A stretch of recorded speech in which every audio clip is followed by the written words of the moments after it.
நீங்கள் பார்த்து கொண்டிருப்பது நாட்டுக்கோட்டை நகரத்தார் டிவி. சப்ஸ்கிரைப் செய்து கொள்ளுங்கள், லைக் செய்யுங்கள், ஷேர் செய்யுங்கள்.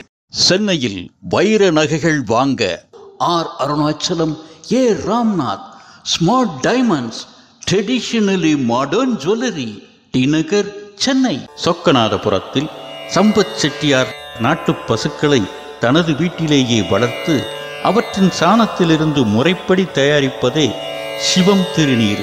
எப்பொழுதும் புன்னகையுடன் இருங்கள். உங்கள் புன்னகை எதிரிகளை குழப்பத்திலும் நண்பர்களை சந்தோஷத்திலும் ஆழ்த்திவிடும். நீங்கள் பக்தியுடன் இருங்கள், இறைவனுக்கு அருகில் செல்லலாம். சேவை செய்யுங்கள், இறைவனே உங்களுக்கு அருகில் வருவார். சில பேர் நட்சத்திர பொருத்தம் மட்டும் இருந்தால் போதும்னு செஞ்சுருவாங்க. ஆணுடைய ராசியும் பெண்ணுடைய ராசியும் 6க்கு 8 இருக்கும். இல்லைன்னா ஆணுடைய லக்னமும் பெண்ணுடைய லக்னமும் 6க்கு 8 இருக்கும். அதுக்கு பேர் சஷ்டாஷ்டகம்னு பேர். அந்த மாதிரி இருந்துச்சுன்னு வைங்களேன், மாப்பிள்ளை இட்லி கேட்டார்னா பொண்ணு தோசை தான் அப்படின்னு சொல்லும். மாப்பிள்ளை சப்பாத்தி கேட்டார்னா பொண்ணு பூரி தான் அப்படின்னு சொல்லும். எப்பவும் சண்டை தான் நடக்கும். இந்த சஷ்டாஷ்டகத்தோடு இருக்கிற ஜாதகத்தை கல்யாணம் பண்ணி வச்சா. சில பேர் சொல்லுவாங்க, நீங்கள் சொல்கிறதெல்லாம் சரியாச்சு, நாங்கள் கட்ட பொருத்தமும் பார்த்தோம், நட்சத்திர பொருத்தமும் பார்த்தோம், எல்லாத்தையும் பண்ணியும் டைவர்ஸ் ஆயிடுச்சே, இதுக்கு என்ன சொல்கிறீங்கன்னு கேட்பாங்க.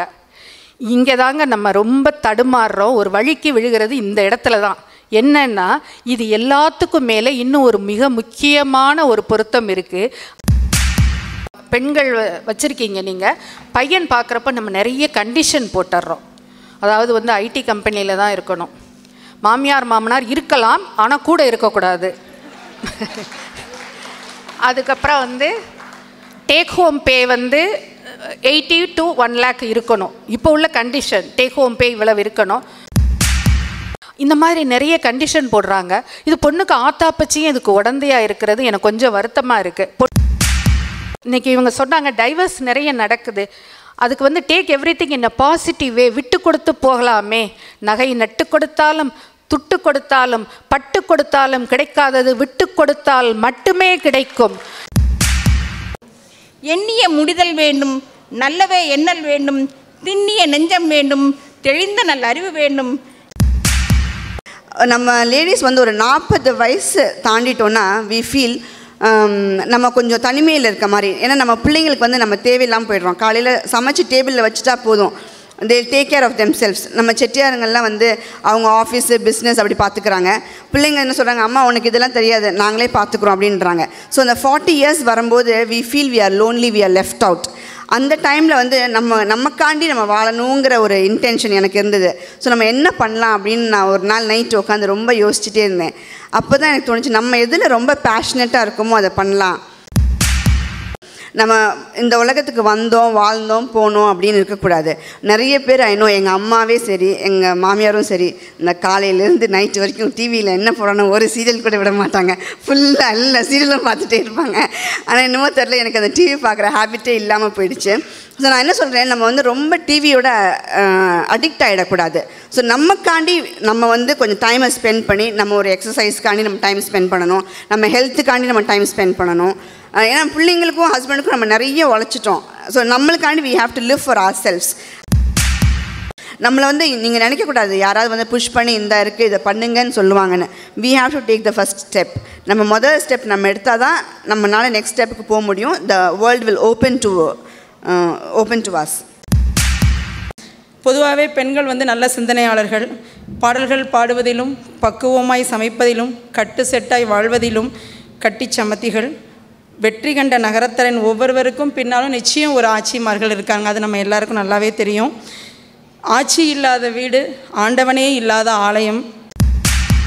நகரத்தார் குழந்தைங்களுக்குன்னு சில கல்வி கட்டண சலுகைகள் சில கல்வி நிறுவனங்களில் கொடுத்துக்கிட்டு இருக்காங்க. அதை இந்த மாதிரி நகரத்தார் மகளிர் மாநாடு, இந்த மாதிரி மாநாடுகளில் நம்ம சொல்லணும். நகரத்தார் குழந்தைகளுக்கு எந்தெந்த நிறுவனங்களில், எந்தெந்த பல்கலைக்கழகங்களில் என்ன மாதிரி சலுகைகள் நமக்கு கொடுக்குறாங்க அப்படிங்கிறத பதிவு செய்யணும். அப்போ தான் நம்மளுடைய இளம் தலைமுறை வளர்ந்துட்டு வரும் பிள்ளைங்களுக்கு இந்த வாய்ப்பெல்லாம் கிடைக்கும். இந்த வாய்ப்பை அவங்க பயன்படுத்திக்கணும். பெண்கள் கடவுளின் மகத்தான படைப்பு, இறைவனின் அற்புதம், இல்லத்தின் அரசி, மனிதனின் இணைபிரியா தோழி. எந்த குடும்பத்தில் பெண்கள் மதிக்கப்படுகிறார்களோ, சுயமரியாதையோடு நடத்தப்படுகிறார்களோ அந்த குடும்பம் மிகவும் மகிழ்ச்சியாக இருக்கும். ஒரு பெண்ணிற்கு மன வாழ்க்கை மகிழ்ச்சியாக அமைவது என்பது மிகப்பெரிய வரம். அது சிலருக்கு சொர்க்கம், பலருக்கு நரகம். ஒரு மனிதனுக்கு பிறப்பில் வந்த சொந்தமும் பிறப்பால் வந்த சொந்தமும் நிலையல்ல. இடையில் வந்த மனைவி என்ற சொந்தம்தான் இறுதி வரை நிலையானது. ஒரு அறையில் உள்ள சாமானை ஒரு வளவு முழுக்க பரப்பவும் தெரியும். ஒரு வளவில் உள்ள சாமானை ஒரு அறையில், ஏன் ஒரு அலமாரியிலேயே அடையும் பக்குவமும் திறமையும் பெற்றவர்கள். நினைச்சது மாதிரி வாழ்க்கை யாருக்குமே அமையாது. அமைஞ்ச வாழ்க்கையை நம்ம நினைச்ச மாதிரி அமைச்சுக்கிறதுல தான் நம்மளுடைய திறமையும் கெட்டிக்காரத்தனமும் இருக்கு. நம் இனத்தவர்களிடம் 2 பிள்ளைகள் இருந்தாலும் ஒரு பிள்ளையை இன்னொரு வீட்டுக்கு வளர விட வேண்டும்.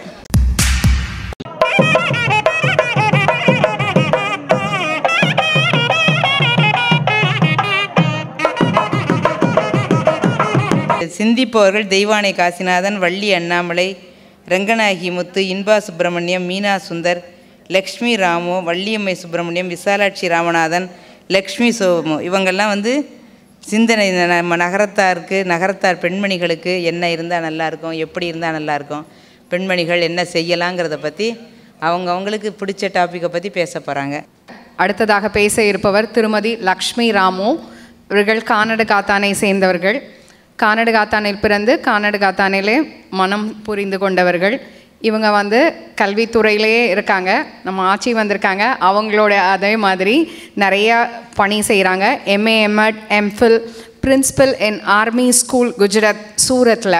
ஓகே, அங்கே இருக்காங்க. இப்போ என்னவா இருக்காங்க அப்படின்னா, now administrator of NSMVP schools. தேவகோட்டையில் 4 ஸ்கூலில் ஃபுல்லாக அட்மினிஸ்ட்ரேட்டராக இருக்காங்க ஆட்சி. என்ன தலைப்பில் பேச வந்திருக்காங்கன்னு கேட்டிங்கன்னா, ஜாதகம் நமக்கு சாதகமான்னு பேச வராங்க. ஓகே. எப்பொழுதும் புன்னகையுடன் இருங்கள். உங்கள் புன்னகை எதிரிகளை குழப்பத்திலும் நண்பர்களை சந்தோஷத்திலும் ஆழ்த்திவிடும். புன்னகை நிறைந்த காலை வணக்கம் அரங்கில் அமர்ந்திருப்போர் அனைவருக்கும். எங்கள் ஊரின் வைரம், நகரத்தாரின் பெருமை, மகளிரின் லேடி சூப்பர் ஸ்டார் குமாரராணி அவர்களுக்கும்,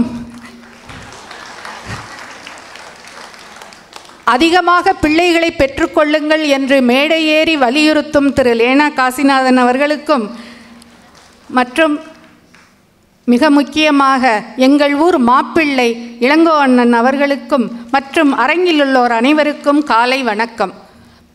இளங்கோ அண்ணன் ஒரு நாள் ஃபோன் பண்ணி, இந்த தடவையும் நீங்கள் பேசணும் அப்படின்னு சொன்னாங்க. சரி அண்ணே, என்ன தலைப்பு அப்படின்னு கேட்டேன். இட் இஸ் யுவர் சாய்ஸ் அப்படின்ட்டாங்க. ஸோ நம்ம ஊர் மாப்பிள்ளை நமக்கு நிறைய கன்செஷன் கொடுக்குறாருன்னு நினச்சிட்டு பார்த்தா இங்கே எல்லாருக்கும் அவங்கவுங்க சாய்ஸ் தான். எவ்வளோ நல்ல மனசு அவருக்கு இல்லையா? நான் இளங்கோ அண்ணனை பார்க்குறப்போலாம் ஒன்று நினைப்பேன்.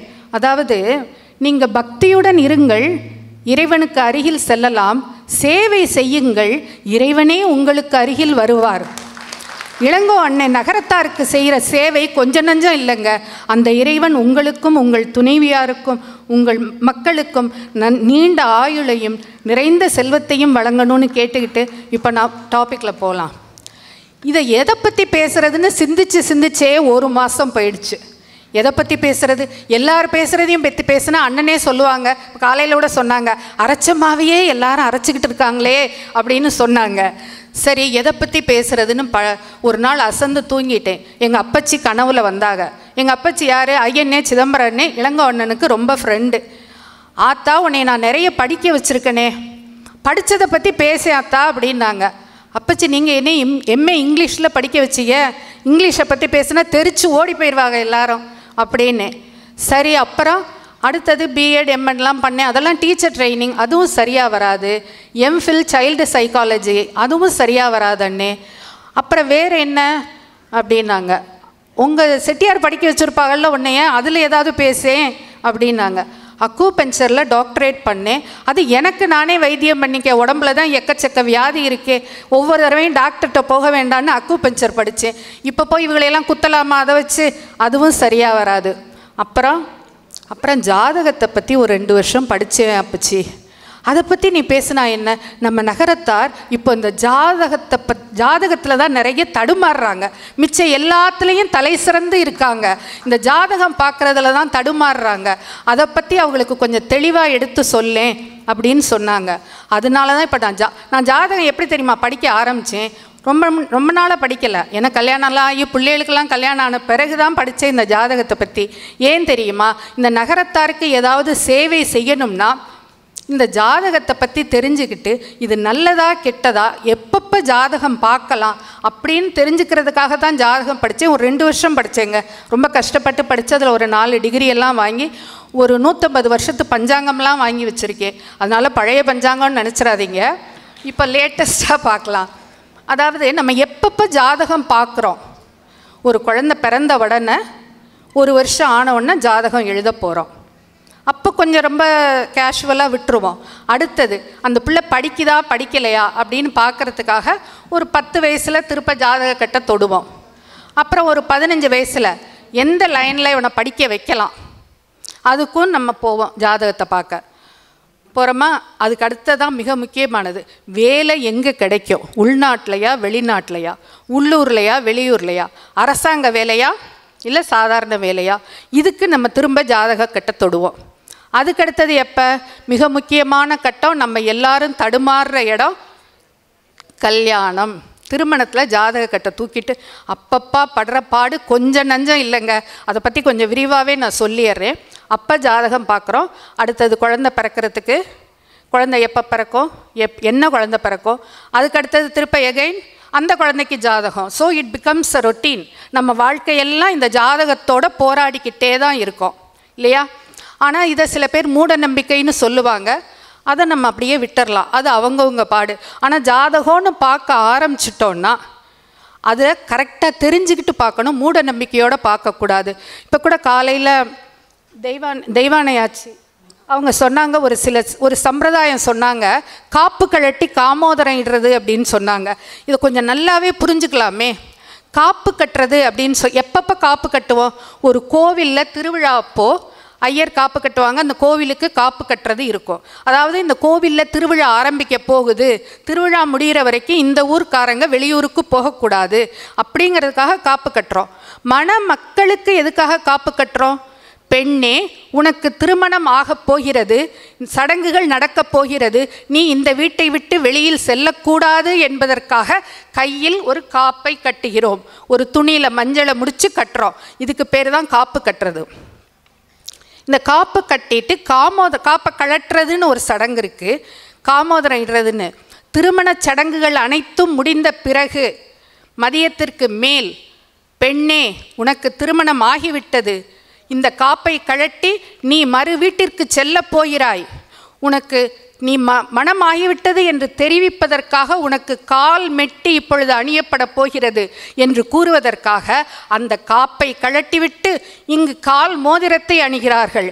அதற்கு பேர் தான் காப்பு கழட்டி கால் மோதிரம் இடுவது. ஆனால் இப்போ நம்ம என்ன பண்ணுறோம்? மாமியாவிட்ட காப்பை கழட்டி மருமகளுக்கு போடுறது, நாத்தனாவிட்ட காப்பை கழட்டி போடுறது. இந்த காப்பில் கொஞ்சம் போலியாக இருக்கேன்னு அப்போவே சந்தேகம். அதெல்லாமே நடக்குது. ஏன்? முறைகளை தெரிந்து கொண்டு பண்ணினால் நல்லது. அதை பற்றி பேசணுன்னா இன்னும் ரொம்ப லெங்க்தியாக போயிடும். So let me come to my subject. இந்த ஜாதகத்தை பற்றி சொல்லிகிட்டு இருந்தேன் இல்லையா, மிக முக்கியமான இது. அதாவது இது எதுக்கு சொன்னேன்னா, மூட நம்பிக்கையுடன் எதையும் செய்ய வேண்டாங்கிறதுக்காக இதை சொன்னேன். ஜாதகத்துலேயும் அதே மாதிரி. ஒரு ஜாதகத்தை எடுத்துக்கிட்டு நீங்கள் போனீங்கன்னா இந்த ஐயர் சொல்லுவார், உனக்கு கலத்திர தோஷம் இருக்குது, காலசர்ப்ப தோஷம் இருக்குது, பித்ரு தோஷம் இருக்குது, மாந்தி தோஷம் இருக்குது, செவ்வாய் தோஷம் இருக்குது. அப்பப்பா எவ்வளவு தோஷம், என்னை சுற்றி தோஷங்களான்னு நம்ம ரொம்ப பயந்துடுறோம். அவர் ஒரு பரிகாரம் சொல்லிடுறாரு. ராமேஸ்வரத்துக்கு போ, மிருத்யுஞ்சு ஹோமம் பண்ணு, இல்லை கஞ்சனூருக்கு போ, ஏதாவது ஒன்று சொல்லிடுறாரு. நம்மளும் அவர் சொன்ன உடனே சிரமேற்கொண்டு அடுத்த நாளே விடுஜூட் அங்கே போய் பண்ணிட்டு வந்துடுறோம். பண்ணிட்டு வர்றோமா, 1 மாதம் ஆகுது, 1 வருஷம் ஆகுது, நம்மளுடைய கஷ்டங்கள் தீரலை. இந்த ஐயர் அவ்வளோதான், இவருக்கு ஒன்றுமே தெரியலை. அடுத்த ஐயர்கிட்ட போவோம், பண்ணுறோமா. ஆனால் நம்ம ஒரு சிறு தகவலை புரிஞ்சுக்க மறந்துடுறோம். இந்த ஐயர் பரிகாரம் பண்ண சொன்னார் இல்லையா, நம்ம என்னைக்கு போய் பண்ணுறோங்கிறது ரொம்ப ரொம்ப முக்கியமான விஷயங்க. தயவுசெய்து இங்கே இருக்கிற எல்லாருமே அதை வந்து ஞாபகத்தில் வச்சுக்கோங்க. தாராபலன் அப்படின்னு ஒன்று இருக்குது ஜாதகத்தில். ஒவ்வொரு நாள்லையுமே தாராபலன், தாரான நட்சத்திரம், நீங்கள் தோஷத்தை கழிக்கப் போகும் நட்சத்திரம், அந்த தாரை உங்களுக்கு உகந்ததா? அதாவது தாராபலனில் நிறைய இருக்குது. ஜென்மதாரை, சம்பத்து தாரை, விபத்து தாரை, சாதகத்தாரை, வதை தாரை, பிரத்திங்கிய தாரை, சேமதாரை, மைத்திரத்தாரை, பரம மைத்திர தாரைன்னு பல வகைகள் இருக்குது. நீங்கள் செய்ய போகிற பலன், சப்போஸ் உங்களுக்கு செய்கிற அன்னைக்கு உங்களுடைய நட்சத்திரத்துக்கும் நீங்கள் செய்ய போகிற தோஷ பரிகாரம் செய்ய போகிற நாளில் உள்ள நட்சத்திரம் வதை தாரையாக இருந்துச்சுன்னு வச்சுக்கோங்களேன், அந்த பலன் பரிகாரம் உங்களுக்கு பலன் தராது. ஏன்னா உங்களுக்கு சளி இருக்குது, சளிக்கு நீங்கள் மருந்து சாப்பிடாம காய்ச்சலுக்கு மருந்து சாப்பிட்டீங்கன்னா சளி எப்படி சரியாகும்? அது மாதிரி தான் நீங்கள் பரிகாரம் பண்ண போகிற நாள் உங்களுக்கு பலன் தரும் நாளான்னு பார்த்துட்டு தயவுசெய்து பரிகாரம் பண்ணுங்க. இனிமேல் ஐயர் ஏதாவது சொன்னார்னா தாராபலன் மிகுந்த நாளான்னு ஒரு கேள்வியை கேளுங்க அவர்கிட்ட.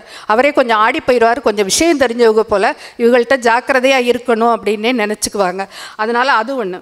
அடுத்தது, சில பேர் சொல்லுவாங்க, நான் வந்து எவ்வளவு சம்பாதிச்சாலும் நிம்மதியே இல்லை அப்படின்னு ரொம்ப புலம்புறவங்க நிறைய பேர் இருப்பாங்க.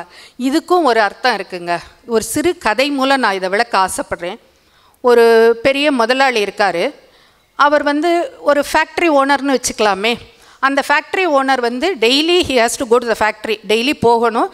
காலையில் ஒரு 8 o'clock அவர் போய் அந்த ஃபேக்ட்ரியில் போய் ரவுண்ட்ஸ் வரணும். அப்படியெல்லாம் பார்த்தா தான் அவர் வந்து நல்லா ஷைன் பண்ண முடியும், நிறைய ஏர்ன் பண்ண முடியும். அவர் வீடு வந்து சென்ட்ரலைஸ்டு ஏசியாக இருக்கும். வீட்டில் ஆட்சிக்கு வந்து எடுபிடிக்கு ஒரு ஆள் இருக்கும். நல்லா கவனிச்சுக்கோங்க. இந்த வீட்டில் இந்த ஃபேக்ட்ரி ஓனர் காலையில் போனார்னா நைட்டு தான் திரும்புகிறாரு. போன உடனே அவர் அந்த ஃபேக்ட்ரி ட்ரெஸ்ஸை போட்டுட்டு மிஷினுக்கு நடுவில் சுற்றிட்டு கஷ்டப்பட்டுக்கிட்டு வராரு. இங்கே இந்த வீட்டில் எடுபடியாக இருக்கான் பார்த்தீங்களா, அவன் வீடு வந்து ஒரு சேரியில் இருக்கலாம், வீட்டில் எந்த வசதியும் இல்லை. ஆனால் உள்ளே நுழைஞ்ச உடனே, வீட்டுக்குள்ளே நுழைஞ்ச உடனே என்னது, ஏசி வீடு, நல்ல சாப்பாடு, நல்ல தங்கறதுக்கு இடம், ரொம்ப நிம்மதியான வாழ்க்கை, சுகமான வாழ்க்கை. ஆட்சிக்கு சும்மா போக வர, கடைக்கு போகிறது வர்றது, காரை எடுத்துகிட்டு போகலாம். ஸோ இதில் யார் அனுபவிக்கிறா? அந்த முதலாளியா இந்த தொழிலாளியா? நல்லா யோசிச்சு பாருங்கள். இதுக்கு பேர் தான் அனுபோக யோகம். சில ஜாதகங்களில் இந்த அனுபோக யோகம் இருக்கும். இந்த முதலாளியோட ஜாதகத்தில் அனுபோக தோஷம், அவருக்கு அனுபவிக்கக்கூடிய பாத்தியதை கிடையாது. அதில் இந்த ஜாதகம் பார்க்குறதுல இது ஒன்று, நமக்கு இதுதான் விதி அப்படின்னு தெரிஞ்சிட்டா நமக்கு ஒரு மைண்ட் செட் ஆயிரும். சரி, நீ அவ்வளோதான், இதுக்கு மேலே நமக்கு ஒன்றும் பண்ண முடியாது. இதுக்கு தான் ஜாதகம் பார்க்குறதே ஒழிய நடக்கிறத என்றைக்குமே நம்மளால் நிப்பாட்ட முடியாது. அடுத்தது நம்ம மிக முக்கியமான டாபிக், திருமணம். அப்போதே சொன்ன மாதிரி இப்போ நிறைய பேர் ஜாதகத்தை பார்க்குறதெல்லாம் இல்லைங்க. ஏன்னா செல்லில், வாட்ஸ்அப்பில், யூடியூப்பில், கூகுளில் பொருத்தம் வந்துடுது. திருமண பொருத்தம் நட்சத்திரத்தை போட்டிங்கன்னா பொருந்துகிற நட்சத்திரம் என்ன, பொருந்தாத நட்சத்திரம் என்னன்னு வந்துடுது. ஸோ இந்த நட்சத்திரத்துக்கு ஒரு 6 நட்சத்திரம் தான் பொருந்துது, இதை சொல்லுங்கள் எங்களுக்கு, இந்த ஜாதகம் இருந்தால் சொல்லுங்கள். இதனால எவ்வளவு கல்யாணம் விட்டு போயிருக்கு தெரியுமா? வெறும் இந்த நட்சத்திரத்தை மட்டும் பார்த்து நம்மளே அறகுறையாக தெரிஞ்சுக்கிட்டேன். நான் அந்த முதல்ல சொன்ன கதை தான். அதான் மூட நம்பிக்கையோட பொருந்தாதுன்னு நம்ம மனசில் நினச்சிக்கிட்டு பாதியை நம்ம வந்து விட்டுறோம். கிடையாது. இந்த நட்சத்திரத்துக்கும் மேலே கட்ட பொருத்தங்களும் இருக்குது. நீங்கள் ஜாதகம் பார்க்குறவங்களா இருந்தால் அந்த கட்ட பொருத்தங்களையும் பாருங்கள். சில பேர் வந்து நட்சத்திர பொருத்தம் மட்டும் இருந்தால் போதும்னு செஞ்சுருவாங்க. ஆணுடைய ராசியும் பெண்ணுடைய ராசியும் 6க்கு 8 இருக்கும். இல்லைன்னா ஆணுடைய லக்னமும் பெண்ணுடைய லக்னமும் 6க்கு 8 இருக்கும். அதுக்கு பேர் சஷ்டாஷ்டகம்னு பேர். அந்த மாதிரி இருந்துச்சுன்னு வைங்களேன், மாப்பிள்ளை இட்லி கேட்டார்னா பொண்ணு தோசை தான் அப்படின்னு சொல்லும், மாப்பிள்ளை சப்பாத்தி கேட்டார்னா பொண்ணு பூரி தான் அப்படின்னு சொல்லும். எப்பவும் சண்டை தான் நடக்கும் இந்த சஷ்டாஷ்டகத்தோடு இருக்கிற ஜாதகத்தை கல்யாணம் பண்ணி வச்சா. சரியா? ஆனால் சில பேர் சொல்லுவாங்க, நீங்கள் சொல்கிறதெல்லாம் சரியாச்சு, நாங்கள் கட்ட பொருத்தமும் பார்த்தோம், நட்சத்திர பொருத்தமும் பார்த்தோம், எல்லாத்தையும் பண்ணியும் டைவர்ஸ் ஆயிடுச்சே, இதுக்கு என்ன சொல்கிறீங்கன்னு கேட்பாங்க. இங்கே தாங்க நம்ம ரொம்ப தடுமாறுறோம், ஒரு வழிக்கு விழுகிறது இந்த இடத்துல தான். என்னன்னா இது எல்லாத்துக்கும் மேலே இன்னும் ஒரு மிக முக்கியமான ஒரு பொருத்தம் இருக்குது. அது என்னன்னு சொன்னால், இது நிறைய ஐயர் நமக்கு சொல்லித்தர மாட்டேங்கிறாங்க.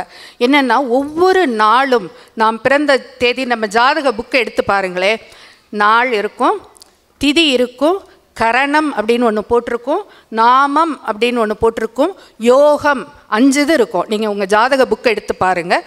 நாள், தேதி, திதி, கரணம், யோகம். இதில் நம்ம முக்கியமாக பார்க்க வேண்டியது அந்த யோகம். 27 யோகம் இருக்குது. இந்த ஒவ்வொரு யோகத்துக்கும் நீங்கள் பிறந்த நாளில் என்ன யோகம்னு பார்த்துக்கணும். இந்த யோகத்துக்கு பொருத்தமான யோகி நட்சத்திரம்னு ஒன்று இருக்குது, அவயோகி நட்சத்திரம்னு ஒன்று இருக்குது. நீங்கள் எவ்வளவு தான் கட்டப்பொருத்தம் பார்த்து என்ன தான் நீங்கள் ஜாதகத்தை பண்ணியிருந்தாலும், இந்த நீங்கள் பார்க்க போகிற அந்த மாப்பிள்ளை, பெண்ணுக்கு மாப்பிள்ளையோ மாப்பிள்ளைக்கு பெண்ணோ அவயோகி நட்சத்திரக்காரங்களாக இருந்தாங்கன்னா அந்த கல்யாணம் நிலைக்காது. ஜாதக பொருத்தமே இல்லாதவர்களுக்கு பை சான்ஸ் யோகி நட்சத்திரக்காரங்க மாப்பிள்ளையாக வந்துட்டா அந்த ஜாதகர் 60ஆம் கல்யாணம் 80ஆம் கல்யாணம்லாம் பண்ணி வாழ்வாங்க. இது நான் அனுபவத்தில் கண்ட உண்மை. எப்படின்னு கேட்குறீங்களா? எனக்கும் எங்கள் செட்டியாருக்கும் 6 8 சஷ்டாஷ்டகம் வீட்டில் எப்போவும் அக்க போகிறத. நானும் ரொம்ப பேசுகிற பார்த்தாலே தெரிஞ்சிருக்கும், நான் சொல்கிறதான் ரைட்டுன்னு எப்போவும் சொல்லிக்கிட்டே தான் இருப்பேன். அவங்களும் அப்படித்தான், அவங்க சொல்கிறதான் ரைட்டுன்னு சொல்லிக்கிட்டே இருப்பாங்க. எப்படா 2 வெட்டிக்கும்னு தான் அந்த காலத்தில் இருந்து பார்த்துக்கிட்டு இருந்திருப்பாங்க. எனக்கு ஜாதகம் பார்க்க ஆரம்பித்த பிறகு நான் எங்கள் குருநாதர்கிட்ட தான் கற்றுக்கிட்டேன். எங்கள் 2 பேர் ஜாதகத்தையும் கொண்டு போய் காமிச்சு, நட்சத்திர பொருத்தமும் சுத்தமாக கிடையாது, 10க்கு 3 மார்க்கு. என்ன நட்சத்திர பொருத்தத்தில் 10க்கு 3 மார்க்கு, ஜாதக கட்டம் சஷ்டாஷ்டகம், எந்த பொருத்தமும் இல்லை. ஆனாலும் எப்படி சாமி 2 பேரும் ஒன்றாவே இருக்கோம்? ஏன்னா நான் இவருக்காக நிறைய வேலையை விட்டுருக்கேன் தெரியுமா. என்னோடய கவர்மெண்ட் ஜாப்லாம் விட்டுட்டு இவர் எந்த ஊருக்கு போனாலும் அதெல்லாம் நிறைய ஸ்டேட்டுக்கு உடனே விட்டுட்டு இவர் பின்னாடியே போவேன். ஏன் நம்ம இப்படி போகிறோன்னு எனக்கு அப்போ தெரியலை. அப்புறம் ஜாதகம் பார்த்த பிறகு தெரிஞ்சுது, என்னுடைய யோகி நட்சத்திரம் கார்த்திகை, என் கணவருடைய நட்சத்திரம் கார்த்திகை. அதனால நான் என்ன ஆனாலும் அவரை விட்டு பிரிய மாட்டேன். இப்போ 60ஆம் கல்யாணம் கூட பண்ணிக்கிட்டோம் 2 பேரும். அது எனக்கு அப்புறம்தான் தெரிஞ்சுது. ஒரு சந்தோஷமான விஷயத்தை இப்போ நான் உங்கள்கிட்ட சொல்ல போகிறேன். என்னுடைய மருமகளுடைய யோகி நட்சத்திரம் என்னுடைய நட்சத்திரம் இது மாமியாருக்கும் மருமகளுக்கும் பார்த்தா ரொம்ப நல்லதுன்னு இப்போ நினைக்கிறேன் நான். ஸோ அவள் வெளியில் தான் இருக்கா, அவளுக்கு இந்த விஷயம் இவ்வளோ நாளாக தெரியாது. அவள் ஃபஸ்ட்டு ஸ்டால் போட்டிருக்கா இங்கே. சொன்ன அத்தை, நான் நீங்கள் பேசுகிறீங்க, நான் ஒரு ஸ்டால் போடவான்னு கேட்டால் போட்டுக்கன்னு சொன்னேன். அண்ணே ரொம்ப பெரிய மனசு பண்ணி எனக்கு ஒரு சான்ஸ் கொடுத்தாங்க. அவளுக்கே தெரியாது, அவளுடைய யோகி நட்சத்திரம் பூராடம், எனக்கும் என் பையனுக்கும் பூராட நட்சத்திரம். அதனால் அவள் எங்கள் 2 பேரையும் விட்டு ஒரு நாளும் பிரிய மாட்டான்னு இப்போ எனக்கு ரொம்ப திருப்தியாக இருக்குது. 2 பேரும் எப்போவுமே சந்தோஷமாக இருப்போம். ஏன்னா சில பேரை நமக்கு பார்த்தா ரொம்ப பிடிக்கும். நீங்கள் நல்லா கவனித்து பார்த்தீங்கன்னா அவங்களும் நம்மளுக்கும் யோகி நட்சத்திரம் ஒன்றா இருக்கும். சில பேரை பார்க்குறப்போலாம் எரிச்சலாக வரும், ஐயோன்னு இருக்கும். அவங்கள பார்த்தீங்கன்னா அவங்க அவயோகி நட்சத்திரக்காரங்களாக இருப்பாங்க. அது உண்மைங்க. நான் நிறைய பேர்கிட்ட நான் ரொம்ப மேஜிக் பண்ணுற மாதிரி உங்களோட நட்சத்திரம் இதுவா அப்படின்லாம் கேட்டிருக்கேன். ஏன்னு சொன்னால் அது என்னோடய யோகி. அவங்கள பார்த்தோன்னே எனக்கு கொஞ்சம் பிடிச்சதுன்னா என்னுடைய யோகி நட்சத்திரத்தை கொஞ்சம் சொல்லி பார்ப்பேன். உங்களுக்கு இந்த அளவு ஜாதகம் தெரியுமா? கொஞ்சம் தான் தெரியும், இருந்தாலும் இப்படியெல்லாம் பண்ணி பார்க்குறது, அப்பப்போ கொஞ்சம் சொல்லி பார்க்குறது. அது மாதிரி இது நம்ம திருமணத்தில் நேற்று இங்கே ரொம்ப பார்த்தேங்க, ரொம்ப கஷ்டமாக இருந்துச்சு. ஒரு நட்சத்திரங்களை மட்டும் வச்சுக்கிட்டு எவ்வளவு பேருக்கு திருமணம் ஆகாமல் ரொம்ப கஷ்டப்பட்டுக்கிட்டு இருக்காங்க. அண்ணே, உங்கள்கிட்ட இன்னொரு ரிக்வெஸ்ட் நான் இங்கே சொல்லணும். நேற்று ஒரு 2 பேர் என்னை கடைசியாக பார்த்தாங்க சாப்பிட்ற இடத்துல. அவங்க சொன்னாங்க, நாளைக்கு நீங்கள் பேச போகிறீங்களே, எங்களுடைய ஆதங்கம் இது, நீங்கள் இதை ஒரு மேடையில் சொல்லணும்னு சொன்னாங்க. அதாவது அவங்க என்ன சொன்னால் எனக்கு இன்னும் கொஞ்சம் கன்ஃபியூஷனாக தான் இருக்குது இந்த மேட்டர். கொஞ்சம் தெரிஞ்சவங்க சொல்லுங்கள். அதாவது மாத்தூரில் நிறைய பிரிவுகள் இருக்குது இல்லையா, அவங்க ஒருத்தருக்கு ஒருத்தர் மாற்றி செஞ்சுக்கிறாங்க. அது மாதிரி எங்கள் இளையாத்தங்குடியில் நிறைய பிரிவுகள் இருக்குது, நாங்களும் மாற்றி செஞ்சுக்குவோம். அவங்க எங்கிட்ட என்ன சொன்னாங்கன்னா, வைரவன் கோவிலில் இருக்க பிரிவுகள் மாற்றி செஞ்சுக்கிறது இல்லையாமே, உண்மையா? அது ஏன் அப்படின்னு எங்கிட்ட கேட்டாங்க. எனக்கு தெரியல. அது எல்லா கோவில் பிரிவுகளும் அப்படித்தானே. அதை அவங்க சொன்னாங்க என்கிட்ட, வைரவன் கோவிலில் இருக்க பிரிவுகள் செஞ்சுக்கிறது இல்லையே, அது ஏன்னு கேளுங்க. இதனால எங்களுக்கு நிறைய எங்களுக்கு விட்டு போகுது. என் பையனுக்கெல்லாம் 32 வயசு 33 வயசு ஆயிடுச்சு. வர்ற பொண்ணெல்லாம் வைரவன் கோயிலில் இருக்கிற உப பிரிவாக தான் வருது. எங்களுக்கு அதனால் விட்டு போகுதே, அதை கொஞ்சம் மாற்றலாமா, நீங்கள் வந்து கேளுங்க. நான் சொன்னேன், இது நான் டிசைட் பண்ணுற மேட்டர் கிடையாது, பட் இது என்னன்னு தெரியல. அது மாதிரி இரணி கோவிலும் பிள்ளையார்பட்டியும் சகோதரர்கள் பண்ணிக்கிறது கிடையாது, அது நல்லா தெரியும். நம்ம மற்ற பிரிவுகளில் பண்ணிக்கிறப்போ ஏன் வைரவன் கோயிலையும் பண்ணிக்கக்கூடாதுன்னு அவங்க கேட்டாங்க. இதை இனி அடுத்த இதில் நீங்கள் ஒரு டாப்பிக்காக கூட எடுத்துட்டு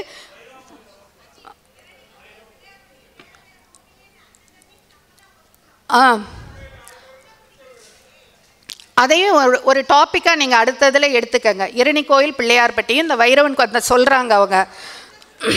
அது ஏன் அப்படிங்கிறத கொஞ்சம் ஆராய்ச்சி பண்ணி கூட நம்ம இதை சொல்லலாம். ஏன்னா நம்ம மனசில் பட்டதையெல்லாம் அதில் சொல்ல முடியாது. ஏன்னா முதல்ல ஏதாவது வித்தவுட் ரீசன் நமக்கு எதுவுமே பண்ணியிருக்க மாட்டாங்க. ஏதாவது ஒரு ரீசனோட தான் இதெல்லாம் வந்திருக்கோம். அதாவது நம்ம நகரத்தார் பெண்கள் இந்த ஜாதகத்தை பற்றி சொல்லிகிட்டே இருந்தேன் இல்லையா, பெண்களுக்கு ஜாதகம் பெண்கள் வச்சுருக்கீங்க நீங்கள், பையன் பார்க்குறப்ப நம்ம நிறைய கண்டிஷன் போட்டுடுறோம். அதாவது ஐடி கம்பெனியில் தான் இருக்கணும், மாமியார் மாமனார் இருக்கலாம் ஆனால் கூட இருக்கக்கூடாது. அதுக்கப்புறம் take home pay 80 to 1 lakh இருக்கணும். இப்போ உள்ள கண்டிஷன் டேக் ஹோம் பே இவ்வளவு இருக்கணும். ப்ரிஃபரபிளி யூஎஸ் யூகே ரொம்ப ப்ரிஃபர் பண்ணலை, சிங்கப்பூர் மலேசியா ப்ரிஃபர் பண்ணுறாங்க. இந்த மாதிரி நிறைய கண்டிஷன் போடுறாங்க. இது பொண்ணுக்கு ஆத்தாப்பச்சியும் இதுக்கு உடந்தையாக இருக்கிறது எனக்கு கொஞ்சம் வருத்தமாக இருக்குது. பொண்ணும் கண்டிஷன் போடுது, ஆத்தாப்பச்சியும் கண்டிஷன் போடுறாங்க. இவங்களையெல்லாம் மாற்றவே முடியலை. இந்த பொண்ணை பெற்றவங்க கொஞ்சம் மேலே தான் இருக்காங்க, பையனை பெற்றவங்க தான் கொஞ்சம் அடுத்ததாக இருக்காங்க. அந்த காலத்தில் உல்ட்டாவாக இருந்துச்சு. இதை பார்க்குறப்ப எனக்கு ஒரு சின்ன கதை ஞாபகத்துக்கு வருது, அதை மட்டும் சொல்லிவிட்டு நான் முடிச்சிட்றேன். யூஎஸில், இங்கே இல்லை, யூஎஸில் ஒரு ஷாப், பெரிய மால், பெரிய ஷாப்பிங் மால் இருக்குது. அந்த மாலில் என்ன ஹெட்டிங் போட்டிருக்குன்னா, இங்கு ஆண்கள் மாப்பிள்ளைகள் விலைக்கு கிடைக்கும்னு போட்டிருக்கு. சரியா, கிடைக்கும்னு போட்டிருக்கு. ஃபஸ்ட்டு ஃப்ளோரில் ஏறி போகிறாங்க. இங்கு இருப்பவர்கள் நல்ல வேலையில் உள்ளவர்கள். அந்த ஃபஸ்ட் ஃப்ளோர் ஃபுல்லாக. சரி, இதெல்லாம் ஒரு குவாலிஃபிகேஷனா? சரி, செகண்ட் ஃப்ளோரில் போய் பார்க்கலாம். அடுத்தது செகண்ட் ஃப்ளோருக்கு போகிறாங்க. நல்ல வேலையில் இருக்காங்க, ப்ளஸ் வீட்டை கேர் எடுத்து பார்த்துக்குவாங்க. இது ஒரு குவாலிஃபிகேஷனா? அப்போ தேர்ட் ஃப்ளோரில் இன்னும் நல்லாயிருக்கும். தேர்ட் ஃப்ளோருக்கு போகிறாங்க, நல்ல வேலையில் இருக்காங்க, வீட்டை கேர் எடுத்து பார்த்துக்குவாங்க, பிள்ளைங்கள ரொம்ப கவனமாக கவனிச்சுக்குவாங்க. ஓஹோ, பரவாயில்ல. இருந்தாலும் ஃபோர்த்து ஃப்ளோர் போய் பார்ப்போமே. ஃபோர்த் ஃப்ளோர் போகிறாங்க. அங்கே இது 3 குவாலிஃபிகேஷனோட ஒய்ஃபுக்கிட்ட ரொம்ப கேரிங்காக இருப்பாங்க. அடடா பரவாயில்லையே. அப்போ ஃபிஃப்த்து ஃப்ளோரில் என்ன இருக்குதுன்னு பார்க்கலாம். அடுத்தது ஃபிஃப்த்து ஃப்ளோருக்கு போகிறாங்க. இந்த முன்னாடி சொன்ன இதில் ஒரு நல்லா கவனிச்சுக்கோங்க. 6 மாடிக்கு போன பிறகு திருப்பி இறங்கி வர முடியாது. அவுட் சைடு டோர் வேறு. இப்போ இந்த 5ஆவது மாடிக்கு போகிறாங்க, நல்ல வேலையில் இருக்காங்க, ப்ளஸ் நல்ல வீட்டை கவனமாக பார்த்துக்குவாங்க, குழந்தைங்க கிட்ட கேரிங்காக இருப்பாங்க, ஒய்ஃபை நல்லா பார்த்துக்குவாங்க. More than that such a romantic person. அடடா, இதுக்கு மேலேயா? அப்போ 6ஆவது மாடியில் என்ன தான் இருக்குன்னு பார்த்துடணும். போகிறாங்க. உங்களை திருப்திப்படுத்தவே முடியாது, எங்களால் இங்கே யாருமே இல்லை, இதான் வழி, வெளியில் போங்க அப்படின்னு சொல்லிட்டாங்க. ஸோ இதுதாங்க இப்போ நடக்குது. நம்ம இதில் வயசை விட்டுடுறோம். நம்ம என்ன பண்ணிடுறோம், இது மாதிரி பார்த்து பார்த்து ஒன்னொன்னையாக செஞ்சு நம்ம வயசை விட்டுடுறோங்க. வயசை விட்ட பிறகு திருப்பி இறங்கி வர முடியுமா? பழைய வயசுக்கு வர முடியாது, மேலே தான் ஏறி போய்கிட்டே இருக்கணும். இதுதான் நேற்று நான் ரொம்ப பார்த்து ரொம்ப வருத்தப்பட்டு நினச்சிக்கிட்டேன். நம்ம வயசை விட்டுடுறோம். அது மாதிரி இன்னொன்று டேக் எவ்ரி திங். இன்றைக்கி இவங்க சொன்னாங்க டைவர்ஸ் நிறைய நடக்குது. அதுக்கு take every thing in a positive way. விட்டு கொடுத்து போகலாமே. நகை நட்டு கொடுத்தாலும் துட்டு கொடுத்தாலும் பட்டு கொடுத்தாலும் கிடைக்காதது விட்டு கொடுத்தால் மட்டுமே கிடைக்கும். ஏன் ஒருத்தருக்கு ஒருத்தர் நம்ம விட்டு கொடுக்காமல் இருக்கோம்? விட்டு கொடுத்து போகலாமே. We try to point out blaming, அதாவது மற்றவங்களை நம்ம பிளேம் பண்ணத்தான் இருக்கிறோம். நீ தான் தப்பாக பண்ணிட்ட, நீ இந்த சண்டை ஓயவே இல்லைங்க ஒரு வீட்டில் கூட. என்ன பண்ணாலும் நீ தான் பண்ணிட்ட, நீங்கள் தான் பண்ணிட்டீங்க. இப்போ நீங்கங்கிறதும் போயிடுச்சு, எல்லாம் போயிடுச்சு. நீ தான் டா அந்த அளவு தான் இருக்குது. நம்ம காலத்தில் தான் நீங்கள் வாங்கன்னு சொல்லிக்கிட்டு இருந்தோம். இப்போ அடுத்தது நீ. நெக்ஸ்ட்டு ஜென்ரேஷன் மேபி டா போட்டு பண்ணலாம். சரி, அண்ணன் பார்த்துக்கிட்டே இருக்காங்க. ஒரே ஒரு சின்ன விஷயம். அந்த காலத்தில் இந்த எல்லாத்தையும் சொன்னேன், இந்த குழந்தை பிறக்கிறத பற்றி சொல்ல விட்டுட்டேன். ஒரு புத்திர யோக ஜாதகத்தையும் புத்திர தோஷ ஜாதகத்தையும் சேர்த்தா புத்திரம் கிடைக்கும். 2 தோஷ ஜாதகத்தை சேர்த்துறாதீங்க, 2 புத்திர யோக ஜாதகத்தை சேர்க்கலாம். அந்த காலத்தில் சொல்லுவாங்க, ஈர துணியை கட்டிக்கிட்டு அரச மரத்தை சுற்றுனா புள்ள பறக்குமான்னு கேட்பாங்க. பிறக்குங்க. அதுக்கு சயின்டிஃபிக் ரீசன் இருக்குது. என்ன தெரியுமா? ஈர துணியை கட்டிக்கிட்டு நீங்கள் அரச மரத்தை சுற்றுறப்போ அந்த ஈத்தர் கலந்த தாமிர சக்தி ஒரு மின்சாரமாக வெளிப்பட்டு அந்த ஈரத்துணி கட்டியிருக்கிற அந்த அடி வயிற்றில் பாயிறப்போ அந்த ஹார்மோன் தூண்டப்படுகிறது. இது விஞ்ஞானபூர்வமாக கண்டறிந்த உண்மை. அது மாதிரி நம்மளோட முன்னோர்கள் எல்லாத்துலேயுமே ஒரு நியாயத்தோடு தான் பண்ணியிருக்காங்க, விஞ்ஞானபூர்வமாக யோசித்து தான் பண்ணியிருக்காங்க. ஸோ நம்ம வந்து குழந்தை பிறக்கிறதுலேருந்து ஆரம்பித்து குழந்தை பிறக்கிறதோடு முடிச்சுட்டு இன்னையிலிருந்து அனைவரும் மாத்திரை இல்லாத நித்திரை கலந்த யாத்திரை வாழ்வில் தொடங்குங்கள் என்று கூறி நன்றி கூறி விடைபெறுகிறேன். நன்றி, வணக்கம். வள்ளியம்மை சுப்பிரமணியன் இவங்க புதுக்கோட்டையில் இருக்காங்க. பொதுவாக வந்து இந்த லவ்வர் சொல்லிப்பாங்க, நான் உயிரையும் கொடுப்பேன், உனக்காக உயிரை கூட கொடுப்பேன் அப்படிம்பாங்க. அது பெண்ணும் சொல்லலாம் ஆணும் சொல்லலாம், கொடுப்பாங்கன்னு சொல்கிறாங்க. ஆனால் இவங்க உண்மையிலேயே 40 முறை ரத்தம் கொடுத்து பல பேருக்கு உயிர் கொடுத்துருக்காங்க. 40 டைம்ஸ். ரோட்டரி மாவட்ட அசிஸ்டன்ட் கவர்னர், புதுக்கோட்டை நகரத்தார் மகளிர் சங்கத்தின் தலைவர், இன்னர்வேல் சங்கத்தின் முன்னாள் தலைவர். அன்னை தமிழ் மொழிக்கு அடியேனின் வணக்கங்கள். அரியவற்றுள் எல்லாம் அரிதே பெரியாரை பேணி தமராக்குழல் என்றார் வள்ளுவர். அந்தவித ஆசியுமே எந்தனுக்கு கிடைத்ததனால் இந்த வகை பெருமையினை இவ்வகையில் கிட்டியுள்ளேன். என் பெற்றோரை வணங்குகின்றேன், பெருமிதம் கொள்கின்றேன். இந்த அவையில் அமர்ந்துள்ள அத்துணை பேருக்கும் அவையோர் உள்ளிட்ட அத்துணை பேருக்கும் என் அன்பு நல்வணக்கம். காலம் கருதி மங்கையராய் பிறப்பதற்கு நல்ல மாதவம் செய்திடல் வேண்டுமம்மா என்றான் பாரதி. பட்டங்கள் ஆழ்வதும் சட்டங்கள் செய்வதும் பாரினில் பெண்கள் நடத்த வந்தோம் என்றான் அவன்.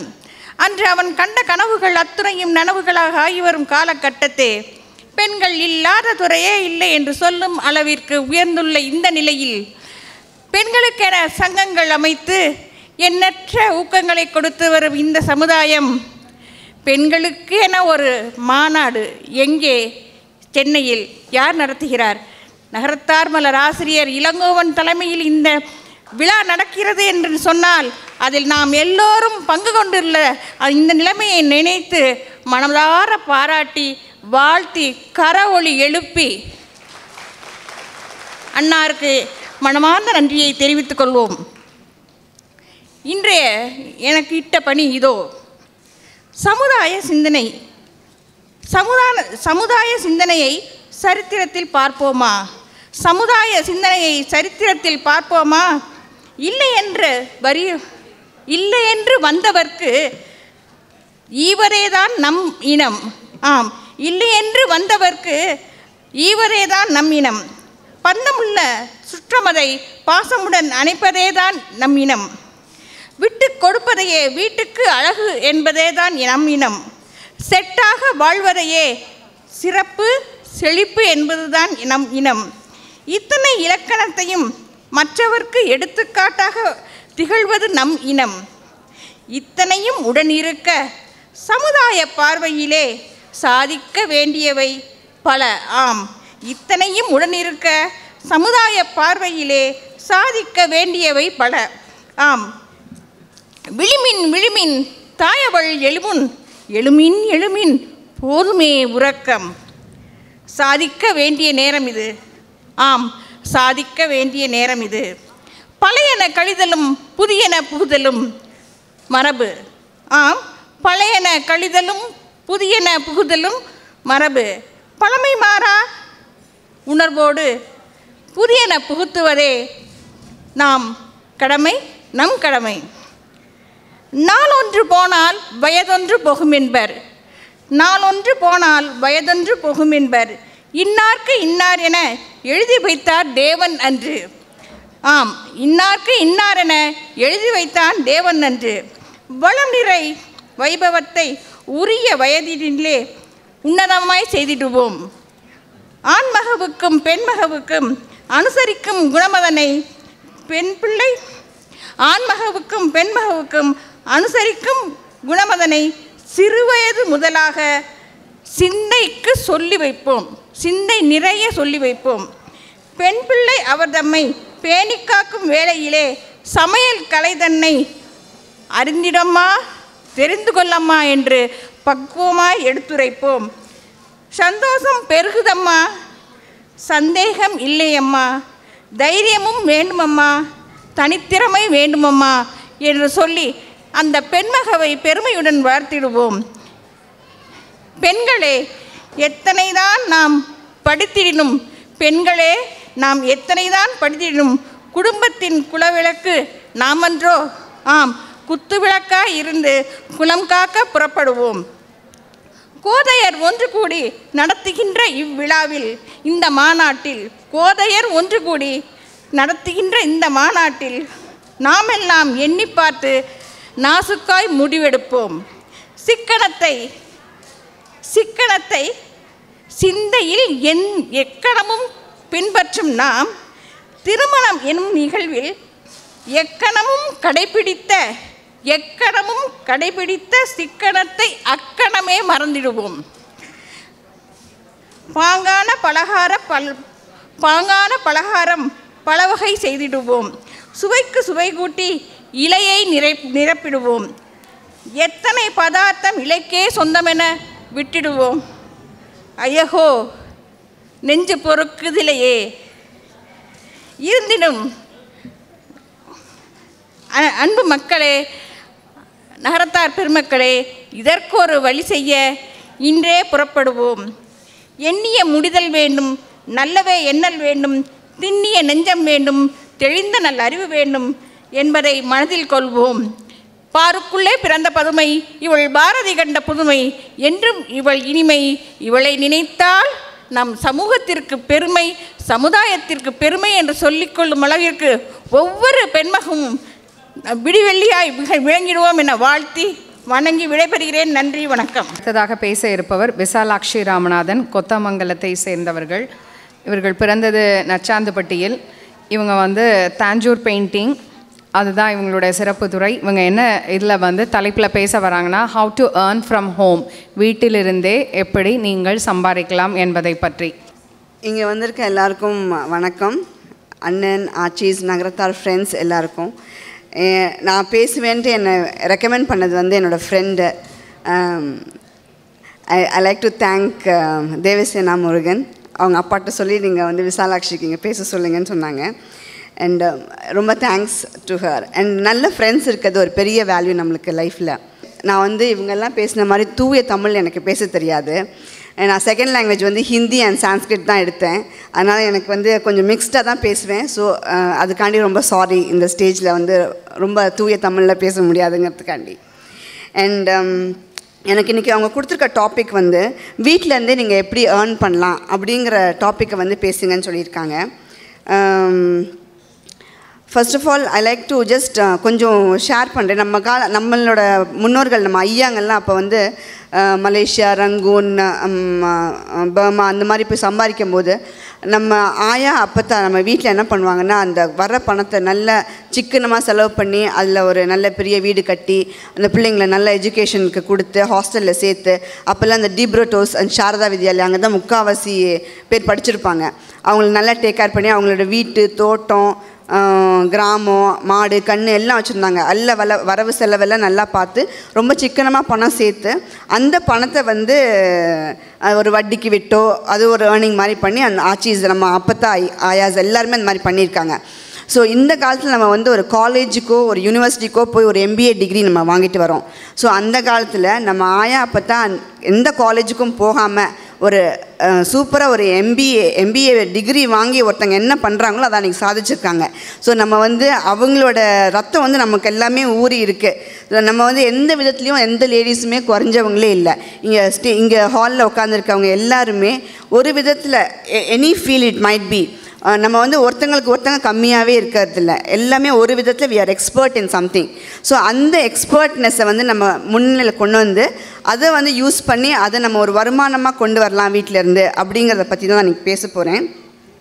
ஸோ நான் சின்ன வயசில் இருக்கும்போது இப்போ நம்ம காலையில் பார்த்தோம் நிறைய பிள்ளைங்களோட அம்மா வந்து அந்த இது திருக்குறள் கிளாஸ் கூட்டிகிட்டு போகிறது, கதை சொல்ல வைக்கிறது, அவ்வளோ ட்ரைனிங் பண்ணியிருக்காங்க. அதே மாதிரி எங்கள் அம்மா நாங்கள் சின்ன பிள்ளையாக இருக்கும்போது நிறைய கிளாஸுக்கெலாம் என்னை கொண்டு போய் விட்டுருக்காங்க. பட் எனக்கு வேறு எதுலேயும் இன்ட்ரெஸ்ட் வரல. என்னோடய இன்ட்ரெஸ்ட் வந்து ட்ராயிங் அண்ட் பெயிண்டிங் தான் இருந்திருக்கு. நாங்கள் மயிலாப்பூரில் இருந்தோம். அப்போ என்னை எவ்ரி ஸ்கூல் ஹாலிடேஸ் வரும்போது கரெக்டாக காலையிலேருந்து மத்தியானம் வரைக்கும் ஏதாவது ஒரு ட்ராயிங் கிளாஸில் கொண்டு போய் விட்டுட்டு வந்துடுவாங்க. ஸோ நான் வந்து பழகினது எல்லாமே கொஞ்சம் பெயிண்டிங், ட்ராயிங் அதில் இன்ட்ரெஸ்ட் ஆகி நான் அந்த மாதிரி அதில் பழகியிருந்தேன். அப்புறம் கல்யாணம் ஆனதுக்கப்புறம் கொஞ்சம் அந்த டச்லாம் விட்டு போயிடுச்சு. நம்ம லேடிஸ் வந்து ஒரு 40 வயசு தாண்டிட்டோன்னா வி ஃபீல் நம்ம கொஞ்சம் தனிமையில் இருக்க மாதிரி. ஏன்னா நம்ம பிள்ளைங்களுக்கு வந்து நம்ம தேவையில்லாமல் போயிடுறோம். காலையில் சமைச்சு டேபிளில் வச்சுட்டா போதும், they take care of themselves. நம்ம செட்டியாருங்கள்லாம் வந்து அவங்க ஆஃபீஸு பிஸ்னஸ் அப்படி பார்த்துக்கிறாங்க. பிள்ளைங்க என்ன சொல்கிறாங்க, அம்மா உனக்கு இதெல்லாம் தெரியாது, நாங்களே பார்த்துக்குறோம் அப்படின்றாங்க. ஸோ அந்த 40 years வரும்போது we feel we are lonely, we are left out. அந்த டைமில் வந்து நமக்காண்டி நம்ம வாழணுங்கிற ஒரு இன்டென்ஷன் எனக்கு இருந்தது. ஸோ நம்ம என்ன பண்ணலாம் அப்படின்னு நான் ஒரு நாள் நைட்டு உட்காந்து ரொம்ப யோசிச்சுட்டே இருந்தேன். அப்போ தான் எனக்கு தோணுச்சு, நம்ம எதில் ரொம்ப பேஷனேட்டாக இருக்கோமோ அதை பண்ணலாம். ஸோ நமக்கு தெரிஞ்சது வந்து ஒன்லி ஒன் திங். நான் அஃப்கோர்ஸ் டிகிரி ஹோல்டர். அப்போ நம்ம 40 இயர்ஸில் போய் எங்கேயும் வேலை தேட முடியாது. ஸோ வீட்டிலேருந்தே நம்ம என்ன பண்ணலாம் அப்படின்னு நினைக்கும் போது சரி நம்ம இந்த பெயிண்டிங்கே எடுத்து பண்ணலாமே அப்படின்ட்டு நான் இந்த டேஞ்சூர் பெயிண்டிங்கை வந்து ஒரு மெயின் இதுவாக பண்ணேன். அப்போ எங்கள் சார்கிட்ட போய் கேட்டேன், நான் ப்ரொஃபஷ்னலாக பண்ணணும். ஸோ அதோட எனக்கு அந்த ப்ரொஃபஷ்னலாக பண்ணுறதுக்கு எனக்கு கொஞ்சம் ட்ரைனிங் மாதிரி கொடுங்க அப்படின்னு சொன்னேன். எங்கள் சார் ரொம்ப அப்ரிஷியேட் பண்ணி எனக்கு எல்லாம் ட்ரைனிங் கொடுத்தாங்க. ஸோ அதுக்கப்புறம் வந்து I started my painting. 3 years பேக்லேருந்து தான் நான் இதை பண்ணிகிட்ருக்கேன். அண்ட் ஸ்பெஷல் தேங்க்ஸ் நான் வந்து என்னோடய ஃப்ரெண்டு மீனா நடராஜனுக்கு சொல்லணும். Because she was the one என்னோடய ஃபஸ்ட்டு பெயிண்டிங்கை வாங்கினாங்க. நீங்கள் பண்ணுங்கள் விசாலாட்சி, நல்லா போகும்னு. அப்புறம் செகண்ட் என் தம்பி, அவன் வந்து என்னோடய பூஜை ரூமுக்கு எல்லாம் ஆர்டர் கொடுத்தான், நீ வந்து பண்ணு சாலா, நீ பண்ணால் நான் இது பண்ணிக்கிறேன்னு. ஸோ அப்போலேருந்து தான் எனக்கு நிறைய ஆர்டர்ஸ். அப்புறம் ஃப்ரெண்ட்ஸ் சர்க்கிள், இப்படியே நிறைய ஃப்ரெண்ட்ஸ் சர்க்கிள் கேதர் ஆச்சு. அவங்க வந்து இவங்க நல்லா பண்ணுவாங்க, இது நல்லா பண்ணுவாங்கன்னு இப்போ நிறைய பேருக்கு நான் சப்ளை பண்ணிகிட்ருக்கேன்.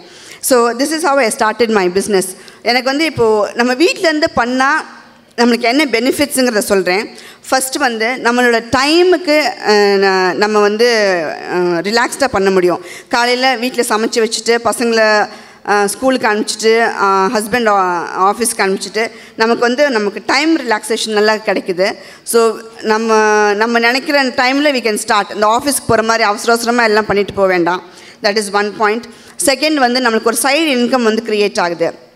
இந்த சைடு இன்கம் வந்து எல்லா அண்ணன்ஸ் அந்த செட்டியாஸ் இன்னைக்கு வந்து நல்ல first and primary breadwinners of the family. நான் வந்து அதுக்கு கம்பீட் பண்ணிவிட்டு நம்ம லேடிஸ் பண்ணணும்னு நான் சொல்லவே இல்லை. பட் லேடிஸ் சம்பாதிக்கிறது வந்து ஒரு அடிஷ்னல் இன்கமாக இருக்கலாம் அந்த ஃபேமிலிக்கு. அந்த additional income can be saved. அதை நம்ம சேவ் பண்ணி அதை நம்ம பிள்ளைங்களுக்கு ஏதாவது நகை பண்ணி கொடுக்கலாம், அல்ல நம்ம பேரம்பேத்திக்கு ஏதாவது பண்ணி கொடுக்கலாம். அந்த மாதிரி நம்மளோட இன்கம் வந்து நம்ம ஒரு தனிப்பட்ட முறையில் வச்சுக்கலாம். தேர்ட், நம்ம சம்பாதிக்கும் போது நம்மளுக்கு ஒரு செல்ஃப் கான்ஃபிடென்ஸ் வருது. நம்ம 4 பேரோட பேசும்போது நம்மளும் அவங்களுக்கு குறைச்சலாக இல்லை, நம்மளும் நம்ம ஒரு ஃபீல்டில் இருக்கோம், ஒரு பிஸ்னஸ் பண்ணுறோம் அப்படிங்கும்போது அவங்களும் நம்மளை வந்து மதித்து பேசுகிறாங்க. நம்மளுக்கும் ஒரு செல்ஃப் ரெஸ்பெக்ட், நம்ம மேலேயே நம்மளுக்கு ஒரு செல்ஃப் ரெஸ்பெக்ட் வருது. So that is another nice thing about doing a business. And நம்ம கன்ஸ்ட்ரக்டிவாக டைம் மேனேஜ்மெண்ட்டை வந்து நம்ம பண்ண முடியுது. நம்ம இந்த உலகத்துக்கு வந்தோம், வாழ்ந்தோம், போனோம் அப்படின்னு இருக்கக்கூடாது. நிறைய பேர் ஐநோ, எங்கள் அம்மாவே சரி, எங்கள் மாமியாரும் சரி, இந்த காலையிலேருந்து நைட்டு வரைக்கும் டிவியில் என்ன போடணும் ஒரு சீரியல் கூட விட மாட்டாங்க. ஃபுல்லாக எல்லா சீரியலும் பார்த்துட்டே இருப்பாங்க. ஆனால் என்னமோ தெரில, எனக்கு அந்த டிவி பார்க்குற ஹேபிட்டே இல்லாமல் போயிடுச்சு. ஸோ நான் என்ன சொல்கிறேன், நம்ம வந்து ரொம்ப டிவியோட அடிக்ட் ஆகிடக்கூடாது. ஸோ நமக்காண்டி நம்ம வந்து கொஞ்சம் டைமை ஸ்பெண்ட் பண்ணி, நம்ம ஒரு எக்ஸசைஸ்க்காண்டி நம்ம டைம் ஸ்பெண்ட் பண்ணணும், நம்ம ஹெல்த்துக்காண்டி நம்ம டைம் ஸ்பெண்ட் பண்ணணும். ஏன்னா பிள்ளைங்களுக்கும் ஹஸ்பண்டுக்கும் நம்ம நிறைய உழைச்சிட்டோம். ஸோ நம்மளுக்காண்டி we have to live for ourselves. அதுதான் என்னோட இது. அண்டு நம்ம டிவி டைமை கொஞ்சம் குறைச்சோம்னா, இந்த வாரம் நடக்கிறது தான் அடுத்த வாரமும் டிவியில் காமிப்பான். அதே பாண்டியன் ஸ்டோரோ ரேவதி ஸ்டோரோ அதே தான் நடந்துகிட்ருக்கோம் கதை. ஸோ நம்ம வந்து அந்த டைமெல்லாம் ரெடியூஸ் பண்ணி நம்ம கன்ஸ்ட்ரக்டிவாக அந்த டைம் மேனேஜ்மெண்ட்டை நம்ம நல்லா பண்ணலாம். ஸோ அந்த ஃப்ளெக்சிபிலிட்டி ஆஃப் டைமும் நமக்கு கிடைக்கும் நம்ம வீட்டிலேருந்து ஒர்க் பண்ணோம்னா. ஸோ இதெல்லாம் தான் advantages from working from home. So and நான் வந்து என்னோடய பார்ட்டு சொல்லிட்டேன், நான் எப்படி டேஞ்சூர் பெயிண்டிங்குள்ளே வந்தேன். இப்போ வந்து எனக்கு நிறைய கிளைண்ட்ஸ் இருக்காங்க. நான் நிறைய சிங்கப்பூருக்கு, யூஎஸ்க்கு, துபாய்க்கு நிறைய ஆர்டர்ஸ் பண்ணி கொடுத்துட்ருக்கேன். அண்ட் நிறைய பேர் வீட்டில் வந்து பூஜை ரூம் வந்து என்னோடய படங்கள் தான் வச்சு சாமி கும்பிட்றாங்க. அண்ட் எனக்கு ரொம்ப சந்தோஷமாக இருக்குது. ஸோ நான் வந்து இன்னும் ஒரு 20 வருஷமோ எவ்வளவோ how many more years I'm going to live தெரியல. But my painting will live forever. அது எல்லா பூஜை ரூம்லேயும் it is going to live forever. அதை நினச்சா எனக்கு ரொம்ப சந்தோஷமாக இருக்குது. நான் இறந்ததுக்கு அப்புறமும் என்னோடய ஒர்க்கு வந்து இந்த உலகத்தில் வந்து கண்டினியூ ஆகும் generation after generation. So that gives me a real pleasure and happiness about it. And நான் வந்து உங்களுக்கு ஸ்மால் ஐடியாஸ் கொஞ்சம் கொடுக்கலான்னு பார்க்குறேன். என்ன பண்ணலாம் வீட்டிலேருந்து, நம்ம ஸ்பேர் டைமில் என்ன பண்ணலான்ட்டு. நிறைய ஆர்டிஸ்ட்க்கு வந்து எதாவது பண்ணணும் அப்படின்னு இருக்கும். பட் எப்படி பண்ணுறது, யாரை போய் அப்ரோச் பண்ணுறது, அதெல்லாம் தெரியாமல் இருக்கும். ஸோ லிட்டில் பிட் ஆஃப் ஒரு டிப்ஸ் மாதிரி கொடுக்குறேன். ஸோ நீங்கள் என்னென்ன பண்ணலாம் வீட்டிலேருந்து. ஃபர்ஸ்ட் வந்து you can start a day care centre, a creche, a play school, அந்த மாதிரி ஆரம்பிக்கலாம். நம்ம வீட்டில் வந்து ஒரு ஃப்ரண்ட்டில் ஒரு எக்ஸ்ட்ரா ரூம் இருந்தால் போதும். நம்ம நெய்பர்ஹுட்டில் இருக்க பசங்க நிறைய பேர் ஆஃபீஸ்க்கு போவாங்க. ஸோ அந்த மாதிரி இருக்க பிள்ளைங்களுக்கு டே கேர் மாதிரி நீங்கள் ஒரு போர்டு போட்டு அந்த டே கேர் சென்டர் மாதிரி ஆரம்பிக்கலாம். ப்ளே ஸ்கூல் ஆரம்பிக்கணும்னா இப்போ வந்து you have to get a certificate from the government. அது ஒரு 3 months கோர்ஸ் மாதிரி இருக்குது. அந்த கோர்ஸை பண்ணிங்கன்னா you can get a certificate. அதை வச்சு நம்ம லீகலாகவே we can open up a play school. அப்புறம் ஒரு பொட்டிக் மாதிரி ஆரம்பிக்கலாம். நம்ம வந்து இப்போ நிறைய பேர் வந்து லேடிஸ் வந்து ட்ரெஸ்ஸிங் சென்ஸ் வந்து ரொம்ப நல்ல இம்பார்ட்டன்ஸ் கொடுக்குறோம். ஸோ நம்ம ஒரு சாரீ, ஒரு ப்ளவுஸு எல்லாம் போடணுன்னா நம்ம வந்து நல்லா யூனிக்காக இருக்கணும். அவங்க பண்ண மாதிரி பண்ணக்கூடாது, நம்ம கொஞ்சம் டிஃப்ரெண்ட்டாக பண்ணிக்கணும். அதுக்கு ஆக்சசரிஸ், அதுக்கு மேட்சிங்காக எல்லாம் பண்ணணும் அப்படின்னு நினைக்கிறோம். ஸோ அந்த பொட்டிக் கான்செப்ட் வந்து ரொம்ப நல்லாயிருக்கும். அண்ட் நம்ம ஃபஸ்ட்டு டு ஸ்டார்ட் வித் நம்ம ஃப்ரெண்ட்ஸ் சர்க்கிளோடு ஆரம்பிக்கலாம். அப்புறம் ரிலேட்டிவ்ஸ், அப்புறம் word of mouth it will spread on to everybody. அது கொஞ்சம் அப்படியே உங்கள் பிஸ்னஸ் டெவலப் ஆகும். நீங்கள் ஆரம்பிக்கும் போது ஒரு ஸ்மால் கேபிட்டலோடு ஆரம்பிங்க. ஸோ தட் ரிஸ்க் டேக்கிங் வந்து ரொம்ப எடுக்காமல் ஒரு ஸ்மாலாக ஆரம்பிங்க. அண்ட் டே பை டே உங்களுக்கு பிஸ்னஸ் ஆக உங்களுக்கு ஒரு கான்ஃபிடன்ஸ் லெவல் வரும். அப்புறம் நீங்கள் ரிஸ்க் எடுக்கலாம். பிகாஸ் சேலஞ்சஸ் இருந்தால் தான் ஒரு பிஸ்னஸ் நம்ம ப்ராஸ்பெக்டிவாக பண்ண முடியும். So you have to face all challenges. அதை பாசிட்டிவாக எடுத்துக்கோங்க. அப்புறம் you can have a consultancy. இப்போ இந்த ஸ்டேஜில் இருக்கவங்க எல்லாருமே வந்து எக்ஸலண்ட்டாக இருக்காங்க. பார்வதி மேம் வந்து அவங்க ஷேர் கன்சல்டன்சி பண்ணுறாங்க. அவங்க வீட்டிலேருந்து அவங்க ஃபேமிலியை எவ்வளோ அழகாக பார்த்துக்கிட்டு அதையும் நல்லா பார்த்துட்டு ஒரு எக்ஸலண்ட் எக்ஸாம்பிளாக இருக்காங்க அதுக்கு. அப்புறம் நெக்ஸ்ட்டு இன்டர்நெட் தெரிஞ்சவங்க, ஒரு கம்ப்யூட்டர் தெரிஞ்சவங்க வந்து ப்ரௌசிங் சென்டர் மாதிரி ஆரம்பிக்கலாம். ஸோ இன்டர்நெட்டில் வந்து you can do lot of business. First வந்து ஆன்லைன் ட்ரேடிங் மாதிரி பண்ணலாம். இப்போ லக்ஷ்மி ஆச்சி பேசினாங்க, அவங்க மருமக வந்து இங்கே வெளியில் ஸ்டால் போட்டிருக்காங்கன்னாங்க. ஸோ ஆன்லைனில் she is doing a very excellent job. அவங்க அந்த ஆன்லைனில் தான் ட்ரேடிங் பண்ணி அந்த ப்ளவுசஸ்ஸு, சாரீஸ், சல்வா மெட்டீரியல்ஸ் அதெல்லாம் பண்ணுறான். So that is one type. Second type வந்து நீங்கள் ஆன்லைனில் என்ன பண்ணலான்னா டீச் பண்ணலாம். இப்போது உங்களுக்கு சப்ஜெக்டில் ஏதாவது நல்ல வெல்வர்ஸ்டாக இருந்தீங்கன்னா நீங்கள் ஆன்லைனில் டீச் பண்ணிங்கன்னா உங்களுக்கு ஆர்லி பேசிஸில் பேமெண்ட் பண்ணுறாங்க. அப்புறம் நீங்கள் நல்லா எழுதுவீங்க, உங்களுக்கு எழுத்து திறமை வந்து இங்கிலீஷ்லேயும் தமிழ்லையும் நல்லா இருந்துச்சுன்னா நம்ம வந்து அந்த பிளாக்ஸ் எல்லாம் எழுதுகிறாங்க கம்ப்யூட்டர்ஸில். அந்த பிளாக்ஸ் எழுதி கொடுத்தீங்கன்னா அதுக்கும் பர் ஹவருக்குன்னு உங்களுக்கு பேமெண்ட் கிடைக்குது. So this is all you can do with internet. அதனால் ஒரு இன்டர்நெட் கஃபே சென்டர் மாதிரி நீங்கள் நெட் கனெக்ஷன்ஸ் வச்சுக்கிட்டு ஒரு இன்டர்நெட் கஃபே மாதிரி வச்சு மேனேஜ் பண்ணலாம். So that is one type of earning. Next வந்து ரெஸ்டாரண்ட்ஸ். நம்ம ஆர்ச்சிஸ்லாம் ரொம்ப நல்லா சமைப்பாங்க. அண்டு இப்போ நிறைய ஹோட்டல்ஸ் பார்த்திங்கன்னா செட்டிநாட் ஃபுட் அப்படின்னு நம்ம பேர் நம்ம டேஸ்ட்டை வச்சு தே ஆர் மேக்கிங் மணி. அதை நம்மளே வந்து why not we do it. And ஆச்சு டைம் ஆகிடுச்சா? சரி, எல்லாருக்கும் பசி வேறு வந்துருச்சு. நான் ரெஸ்டாரண்ட் வர பற்றி பேசுகிறேன். And I'll just finish it in a very short way. And இந்த ரெஸ்டாரண்ட்ஸ் பண்ணலாம். And we can also do from home. நம்ம வந்து வீட்டிலேருந்து ஆஃபீஸ் போகிறவங்களுக்கு வந்து இந்த சப்பாத்தீஸ் அந்த மாதிரி சைட் டிஷ் அந்த மாதிரி பண்ணி கொடுத்தாலும் உங்களுக்கு அந்த கேட்ரிங் சர்வீசஸ் மாதிரி யூ கேன் டூ. அண்ட் அதே மாதிரி baking items also can be done. And gift shops மாதிரி ஓப்பன் பண்ணலாம்.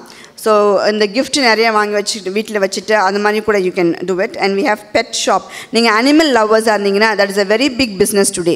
இன்றைக்கி வந்து நிறைய பேர் வந்து நிறைய பெட் அனிமல்ஸ்க்கு அவ்வளோ இம்பார்ட்டன்ஸ் கொடுக்குறாங்க. நீங்கள் இந்த அனிமல் பெட் ஷாப் மாதிரி வச்சிங்கனாலும் you can make a lot of money.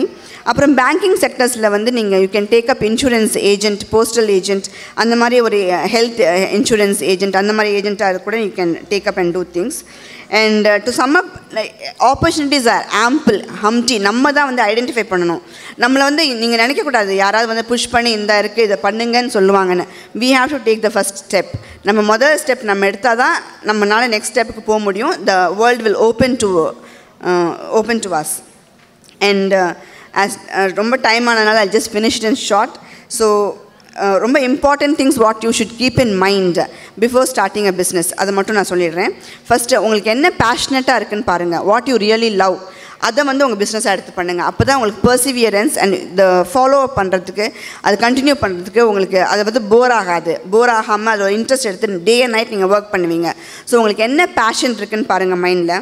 And second, அந்த ஒரு பிஸ்னஸ் ஆரம்பிக்கிறதுக்கு முன்னாடி just know about all the details, or you go for a class or get a training program மாதிரி பண்ணிக்கங்க.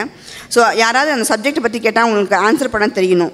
ஸோ அது you just make sure you know the subject very well before you take up that job. And என்ன நிறைய schemes இருக்குது இப்போ கவர்மெண்ட்டில். Modi sir வந்து இப்போ நிறைய ஸ்கீம்ஸ் எஸ்பெஷலி ஃபார் லேடிஸ்க்கு அனௌன்ஸ் பண்ணியிருக்காங்க. ஸோ அதெல்லாம் என்னென்னு போய் பாருங்கள். ஸோ நிறைய வந்து உங்களுக்கு லோன்ஸு, சப்சிடைஸ் ரேட்ஸு அந்த மாதிரி நிறைய கொடுக்குறாங்க. So you can make use of the opportunity அங்கெல்லாம். அப்புறம் and always have very good set of friends. அது ரொம்ப இம்பார்ட்டண்ட் லைஃப்பில். அந்த ஃப்ரெண்ட்ஸ் வந்து ரொம்ப பாசிட்டிவாக இருக்கணும், உங்களை என்கரேஜ் பண்ணணும். அந்த மாதிரி ஃப்ரெண்ட்ஸோடு இருந்தீங்கன்னா நீங்கள் எப்போவுமே வந்து முன்னேறிட்டே இருப்பீங்க. Always have very good set of friends with you. எனக்கு வந்து by God's blessings I have a very beautiful set of friends and I should thank NCC for that. எனக்கு வந்து நிறைய செட்டியாஸ் வந்து இப்போ இந்த ஃப்ரெண்ட்ஸாக இருக்காங்க. அண்ட் பழனியப்பனுக்கும் எனக்கு பார்வதியாச்சு and all my friends here எல்லாம் என்சிசியில் நிறைய ஃப்ரெண்ட்ஸ். அண்ட் இங்கேயும் நான் நிறைய ஃப்ரெண்ட்ஸ் இப்போ மீட் பண்ணி இருக்கோம். And when you're doing a business always be very pleasurable. நல்லா ஸ்மைல் பண்ணுங்கள், நல்லா நெட்வொர்க்கிங் பண்ணுங்கள். And only with that the positive vibe உங்களுக்கு ப்ராக்ரெஸ் ஆக முடியும். So with this I will just finish up my speech. So all the best. யார் யாருக்கு என்னென்ன பண்ணணும்னு நினைக்கிறீங்களோ தைரியமாக பண்ணுங்கள். God is always with you. நம்ம செட்டியாஸ்லாம் நமக்கு ஆல்வேஸ் சப்போர்ட்டிவாக இருப்பாங்க. எங்கள் husband always very big support to me and my children are also very big support to me. அதனால் நம்ம பிள்ளைங்களுக்கும் ஹஸ்பண்டுக்கும் புரிய வைக்கணும். ஸோ நான் அதுதான் மெயின் பணமாக வரப்போகிறதில்ல. நீங்கள் பண்ணுறது பண்ணுங்கள், but money is going to be an additional value to this house. அதை மட்டும் இம்பார்ட்டன்ஸை நல்லா புரிகிற மாதிரி நல்லா சிரிச்சுக்கிட்டே சொல்லி நம்ம காரியத்தை சாதிச்சுக்குவோம். Okay, thank you. லக்ஷ்மி சோமசுந்தரம். பிறந்தது காரைக்குடி, மணந்தது கல்லலில், பெற்றது முனைவர் பட்டம், நேற்று பெற்றது மாண்புமிகு ஆட்சி பட்டம். வித்யாகிரி கலை மற்றும் அறிவியல் கல்லூரியில் கல்லூரி துணை முதல்வராக உள்ளார். சுருக்கமாகவும் அழகாகவும் கல்வியும் பெண்களும் பற்றி பேச உள்ளார். மதிப்பிற்குரிய நகரத்தார் பெருமக்கள், சிறப்பு விருந்தினர்கள், ஆண்டோர்கள், சான்றோர்கள், பெரியோர்கள், ஆட்சிமார்கள் மற்றும் அனைவருக்கும், இங்கே வருகை தந்திருக்கும் அனைவருக்கும் என் முதற்கண் வணக்கத்தை தெரிவித்துக் கொள்கிறேன். நகரத்தார் சமூகத்துக்கு என்று முதல் வெளிவந்தது நகரத்தார் மலர். இதன் ஆசிரியர் நான் இளங்கோவன் மலரை திறம்பட நடத்தி வெளியிட்டு வருகின்றார்கள். இந்த மேடையில் இன்றைக்கு எனக்கு நிற்பதற்கும் வாய்ப்பளித்ததற்கு அவருக்கு இந்த தருணத்தில் நன்றியை தெரிவித்துக் கொள்கிறேன். மலரின் சார்பில் 2வது மகளிர் மாநாடு இங்கே சிறப்புடன் நடந்து வருகின்றது. இதை ஒருங்கிணைத்து நடத்தி கொண்டிருக்கும் விழா குழுவினர்களுக்கும் என்னுடைய வாழ்த்தினை தெரிவித்துக் கொள்கிறேன். ஒரு 20 நாள் முன்னாடி எங்கள் சித்தி கல்யாணி சிதம்பரம் அவங்க வந்து ஃபோன் பண்ணி, நகரத்தார் மகளிர் மாநாடு நடக்குது, அதில் நீ வந்து ஒரு உரை பேசணும் அப்படின்னு சொல்லி சொன்னாங்க. நான் இதுதான் முதல்ல கல்யாணத்துக்கு அப்புறம் சென்னைனாவே நிறையா தெரியும், சென்னை மக்கள் எப்படி இருப்பாங்க என்ன ஏதுன்னு. ரொம்ப நாங்கள்லாம் காரைக்குடியிலே இருக்கோம், காரைக்குடியை விட்டு நான் வந்ததே கிடையாது. ரொம்ப மகளிர் மாநாட்டில் பேசணும் அப்படின்னா நான் சித்திர சொன்னேன். கல்வி பணியில் நான் 20 வருஷமாக இருக்கேன். ஆனால் எங்களுக்கு வந்து காலேஜ் என்விரான்மெண்ட்டில் எப்படி பேசணுங்கிறது தெரியும். நான் மகளிர் மாநாட்டில் பேசணும் அப்படின்னா சித்திக்கிட்ட வந்து நான் எதை பற்றி பேசணும்னு அவங்க ஆட்சி சொன்னபடி தான் என்ன தலைப்பில் பேசணும், உன்னோட சாய்ஸ் அப்படின்னு சொல்லி சொன்னாங்க. நான் இப்போ வரைக்கும் என்ன தலைப்புன்னு யோசிச்சுட்டு தான் மேடையில் உட்காந்துருக்கேன். ஏன்னா நான் வந்து சித்திக்கிட்ட முதல்ல சொன்ன ஒரே விஷயம் தான், நான் வந்து ஒரு பெரிய மேடை பேச்சாளரோ இலக்கியவாதியோ பட்டிமன்ற பேச்சாளரோ கிடையாது. ஸோ நிறையா பேர் நல்லா பேசிட்டு அமர்ந்து உட்காந்துருக்காங்க. எனக்கு ரொம்ப பயமாக தான் இருந்தது பேசுகிறதுக்கு. இப்போ வரைக்கும் யோசிச்சுட்டு தான் இருக்கேன். ஆனால் நான் வந்து சித்திக்கிட்ட சொன்னது நகரத்தாரும் கல்வியும் பற்றி நான் பேசுகிறேன் அப்படின்னு தான் சொன்னேன். நான் நகரத்தாரும் கல்வியும் முதல்ல வந்து நான் சில விஷயங்கள் இங்கே சொல்ல விரும்புகிறேன். கல்வி பணியும் ஆன்மீக பணியும் தான் 2 கண்களாக நம்ம வந்து நகரத்தார்கள் போற்றி வந்தார்கள். கல்வி பணியை செஞ்ச சில பேரை பற்றி ஒரு சில விஷயங்கள் இங்கே சொல்ல விரும்புகிறேன். பொதுவாகவே பெண்கள் வந்து நல்ல சிந்தனையாளர்கள், பாடல்கள் பாடுவதிலும் பக்குவமாய் சமைப்பதிலும் கட்டு செட்டாய் வாழ்வதிலும் கட்டி சமத்திகள். வெற்றி கண்ட நகரத்தாரின் ஒவ்வொருவருக்கும் பின்னாலும் நிச்சயம் ஒரு ஆட்சிமார்கள் இருக்காங்க, அது நம்ம எல்லாருக்கும் நல்லாவே தெரியும். ஆட்சி இல்லாத வீடு, ஆண்டவனே இல்லாத ஆலயம், போன்றது. ஆக்சுவலாக ஆட்சி தான் மெயின், எல்லாருக்குமே தெரியும். இப்போ இந்த 2 நாளாக இந்த நகரத்தார் மகளிர் மாநாட்டில் நகரத்தாரோட பெருமைகளை நம்ம நிறையா பேசிக்கிட்டே தான் இருக்கோம் ஆக்சுவலாக. ஏன்னா இப்போது ஒரே ஒரு விஷயம் சொல்லணும், அங்கே வந்து இப்போ ஒரு ப்ரோக்ராம் ஆர்கனைஸ் பண்ணுறவங்களுக்கு வந்து டைம் மேனேஜ்மெண்ட்டுங்கிறது ரொம்ப முக்கியம். அவங்க அந்த டென்ஷன்லேயே இருக்காங்க. அதனால் நான் அதிக நேரம் எடுத்து ரொம்ப பேச விரும்பலை. இப்போ அவங்க வந்து நீங்கள் ஆனால் என்ன வேணாலும் பேசுங்க அப்படின்னு தான் சொல்கிறாங்க. இங்கே ஒரே ஒரு விஷயந்தான், கல்வியும் வந்து நகரத்தார் வந்து உடலும் உயிரும் போன்றது தான். எப்பயுமே கல்விக்காக நம்ம நகரத்தார்கள் வந்து நிறையா செஞ்சுருக்காங்க. இந்த இடத்துல வந்து அரசர்களுக்கே மகுடம் சூட்ட உரிமை பெற்றவர்கள் நகரத்தார்கள். அவங்க மேடம் கூட சொன்னாங்க, அது நம்ம வந்து நகரத்தார்கள் வந்து ரொம்ப பெருமை வாய்ந்தவர்கள். இந்த 2 நாளாக இந்த மாநாட்டில் நம்ம அவங்களோட பெருமையெல்லாம் பேசிகிட்டு இருக்கோம். இந்த தருணத்தில் என்னோட சில கருத்துக்களை மட்டும்தான் நான் பதிவு பண்ண விரும்புகிறேன். ஆக்சுவலாக நகரத்தார் முன்னோர்கள் வந்து நம்ம வந்து நல்லா வாழ்ந்தவங்க, பெருமையாக வாழ்ந்தவங்க. நம்ம பெருமையை வந்து சொல்லிக்கிட்டே இருக்கிறத விட இனி நம்ம அடுத்து என்ன செய்யணுங்கிறது தான் இந்த தருணத்தில் நம்ம சிந்திக்கணும். நகரத்தார் மகளிர் மாநாடுங்கிற இந்த ஒரு விழாவை ஏற்படுத்துறதுங்கிறது வந்து ரொம்ப சிரமமான விஷயம். இதுக்கு வந்து சொல்கிறபடி எவ்வளோ விழா ஆர்கனைசர்கள் வந்து எவ்வளோ சிரமம் எடுத்திருப்பாங்கன்னு நமக்கு தெரியும். அவங்க வந்து இந்த கூட்டத்தை இந்த ஒரு 1000 பேர், நேற்றுலேருந்து இங்கே ஒரு 1000 பேர் இருக்காங்க. இதை நடத்துறதுக்கு எவ்வளோ சிரமப்பட்டிருப்பாங்க. இங்கே இவ்வளோ பேர் வந்து இவ்வளோ பேச்சுகள் பேசியிருக்கோம். நம்ம இங்கே சிந்திக்க வேண்டியது ஒரே விஷயந்தான், முன்னோர்கள் நமக்கு வந்து அவங்களோட பெருமை, முன்னோர்கள் எல்லாத்தையுமே நமக்கு ஏற்படுத்தி கொடுத்துட்டாங்க. அவங்களோட பழக்க வழக்கத்தை தான் இப்போ நம்ம பின்பற்றணும். ஆக்சுவலாக அவங்களோட பெருமையையும் நம்ம பாதுகாக்க வேண்டிய கடமை நமக்கு இப்போ இருக்குது. நம்ம இப்போ அடுத்து என்ன செய்யணும் அப்படிங்கிறத இங்கே வந்து இந்த மாநாட்டில் வந்து நான் நேற்றுலேருந்து பார்த்தேன், எல்லாருமே 40 வயதுக்கு மேற்பட்டவர்கள் தான் இங்கே வந்திருக்காங்க. இளம் தலைமுறை, யங் ஜென்ரேஷன் இங்கே யாரையுமே காணும் ஆக்சுவலாக. அப்போ வந்து அவங்க லேனா காசினாரில் அவங்க ஆட்சி கூட சொன்னாங்க, எந்த ஒரு திருமண விழானாலும் சரி, ஆக்சுவலாக வந்து ஒரு திருவிழானாலும் சரி, ஊர்களில் பார்த்தா நம்ம வந்து யங் ஜென்ரேஷன், இளம் தலைமுறை யாருமே அங்கே வரதில்லை. நல்லா திருமணம்னா ஒரு 5 நாள் நடந்தது, 3 நாட்கள் நடந்தது, இப்போ ஒரு நேரம் தான் எல்லாருமே வராங்க. ஸோ இப்போ இங்கே வந்திருக்கவங்க ஒவ்வொருத்தருக்கும் உள்ள கடமை என்னென்னா, இதை நம்ம வந்து நம்ம குழந்தைங்களுக்கு எடுத்து சொல்லணும், நம்ம இளம் தலைமுறையினருக்கு எடுத்து சொல்லணும். அவங்கக்கிட்ட வந்து நகரத்தார் வந்து நல்லா வாழ்ந்தவர்கள், எப்பயுமே வந்து மேன்மக்கள் தான். நம்மளோட பெருமையை வந்து அவங்களுக்கு வந்து இப்போ இருக்க இளம் தலைமுறையினருக்கு தெரிய மாட்டேங்குது. தயவுசெய்து எனக்கு வந்து நிறையா பேசணும்னு நினைக்கிறேன். நான் இங்கே சிந்தனையாக தான் சொல்ல விரும்புகிறது, நம்ம பெருமையை நம்மளையே பேசிக்கிட்டு இருக்காமல் வளர்ந்துக்கிட்டு வர ஒரு இளம் தலைமுறையினருக்கு கொண்டு போய் சேர்க்கிறது முதல் ஒரு விஷயம் வந்து நம்மளோட பழக்க வழக்கங்களை கடைப்பிடிக்கணுங்கிறத சொல்லிக் கொடுங்க. அவங்களுக்கு வந்து எந்த ஒரு விழாலாம் நம்ம உபசரிப்பு முறைகள், அவங்களோட வந்து நம்ம அழைக்கிற முறை எல்லாத்தையும் சொல்லிக் கொடுங்க. அடுத்தது வந்து பொதுவாக வந்து இப்போ கல்வியை பற்றி நான் பேசுகிறதுக்கு தான் வந்தேன். கல்வியை பொறுத்த வரைக்கும் என்ன அப்படின்னா, நம்ம கோடி கொடுத்த கடைங்கன், குடியிருந்த வீடும் கொடுத்த விழுத்தெய்வம், தேடியும் அள்ளி கொடுத்த அழகன், அறிவூட்டும் வெள்ளி விளக்கே விளக்கு அப்படின்னு சொல்லி நம்ம வள்ளல் அழகப்பெற சொல்லுவோம். அதே மாதிரி மதுரை காமராஜர் யூனிவர்சிட்டி, அண்ணாமலை யூனிவர்சிட்டி எல்லாத்தையும் பற்றி எல்லாருமே கேள்விப்பட்டிருக்கோம். நிறையா கல்வி நிறுவனங்கள் இருக்குது. சிறுமியர் அரங்கத்தில் கூட அந்த பொண்ணு பேசினா, எல்லா 96 ஊர்கள் நம்ம செட்டிநாடு அடங்கியது. அதில் நிறையா ஊர்களில் உள்ள சின்ன சின்ன பள்ளிக்கூடங்கள் வந்து நிறையா நகரத்தாரால் உருவாக்கப்பட்டது தான். நிறையா பள்ளிக்கூடங்கள், பல்கலைக்கழகங்கள் எல்லாமே நம்மளால் உருவாக்கப்பட்டிருக்கு. ஆனால் கல்வி நிலையங்களில் எந்த அளவுக்கு நம்மளோட நகரத்தார் குழந்தைகள் படிக்கிறாங்க, அதை பற்றி தான் இப்போ நம்ம சிந்திக்கணும். ஆக்சுவலாக நகரத்தாரால் எத்தனையோ பள்ளிக்கூடங்களும் கல்வி நிறுவனங்களும் உருவாக்கப்பட்டிருக்கிறது. ஆனால் அதில் எத்தனையோ நகரத்தார் குழந்தைகள் படிக்கிறாங்க. நகரத்தார் குழந்தைங்களுக்குன்னு சில கல்வி கட்டண சலுகைகள் சில கல்வி நிறுவனங்களில் கொடுத்துக்கிட்டு இருக்காங்க. அதை இந்த மாதிரி நகரத்தார் மகளிர் மாநாடு, இந்த மாதிரி மாநாடுகளில் நம்ம சொல்லணும். நகரத்தார் குழந்தைகளுக்கு எந்தெந்த நிறுவனங்களில், எந்தெந்த பல்கலைக்கழகங்களில் என்ன மாதிரி சலுகைகள் நமக்கு கொடுக்குறாங்க அப்படிங்கிறத பதிவு செய்யணும். அப்போ தான் நம்மளுடைய இளம் தலைமுறை வளர்ந்துட்டு வரும் பிள்ளைங்களுக்கு இந்த வாய்ப்பெல்லாம் கிடைக்கும். இந்த வாய்ப்பை அவங்க பயன்படுத்திக்கணும்.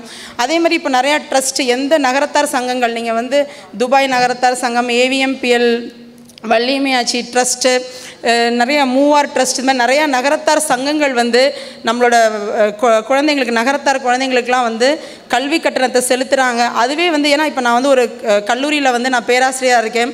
நகரத்தார் குழந்தைகள் படிக்கிறாங்க, அவங்களால கல்வி கட்டணம் கட்ட முடியாத குடும்ப சூழ்நிலையும் இருக்கிறாங்க.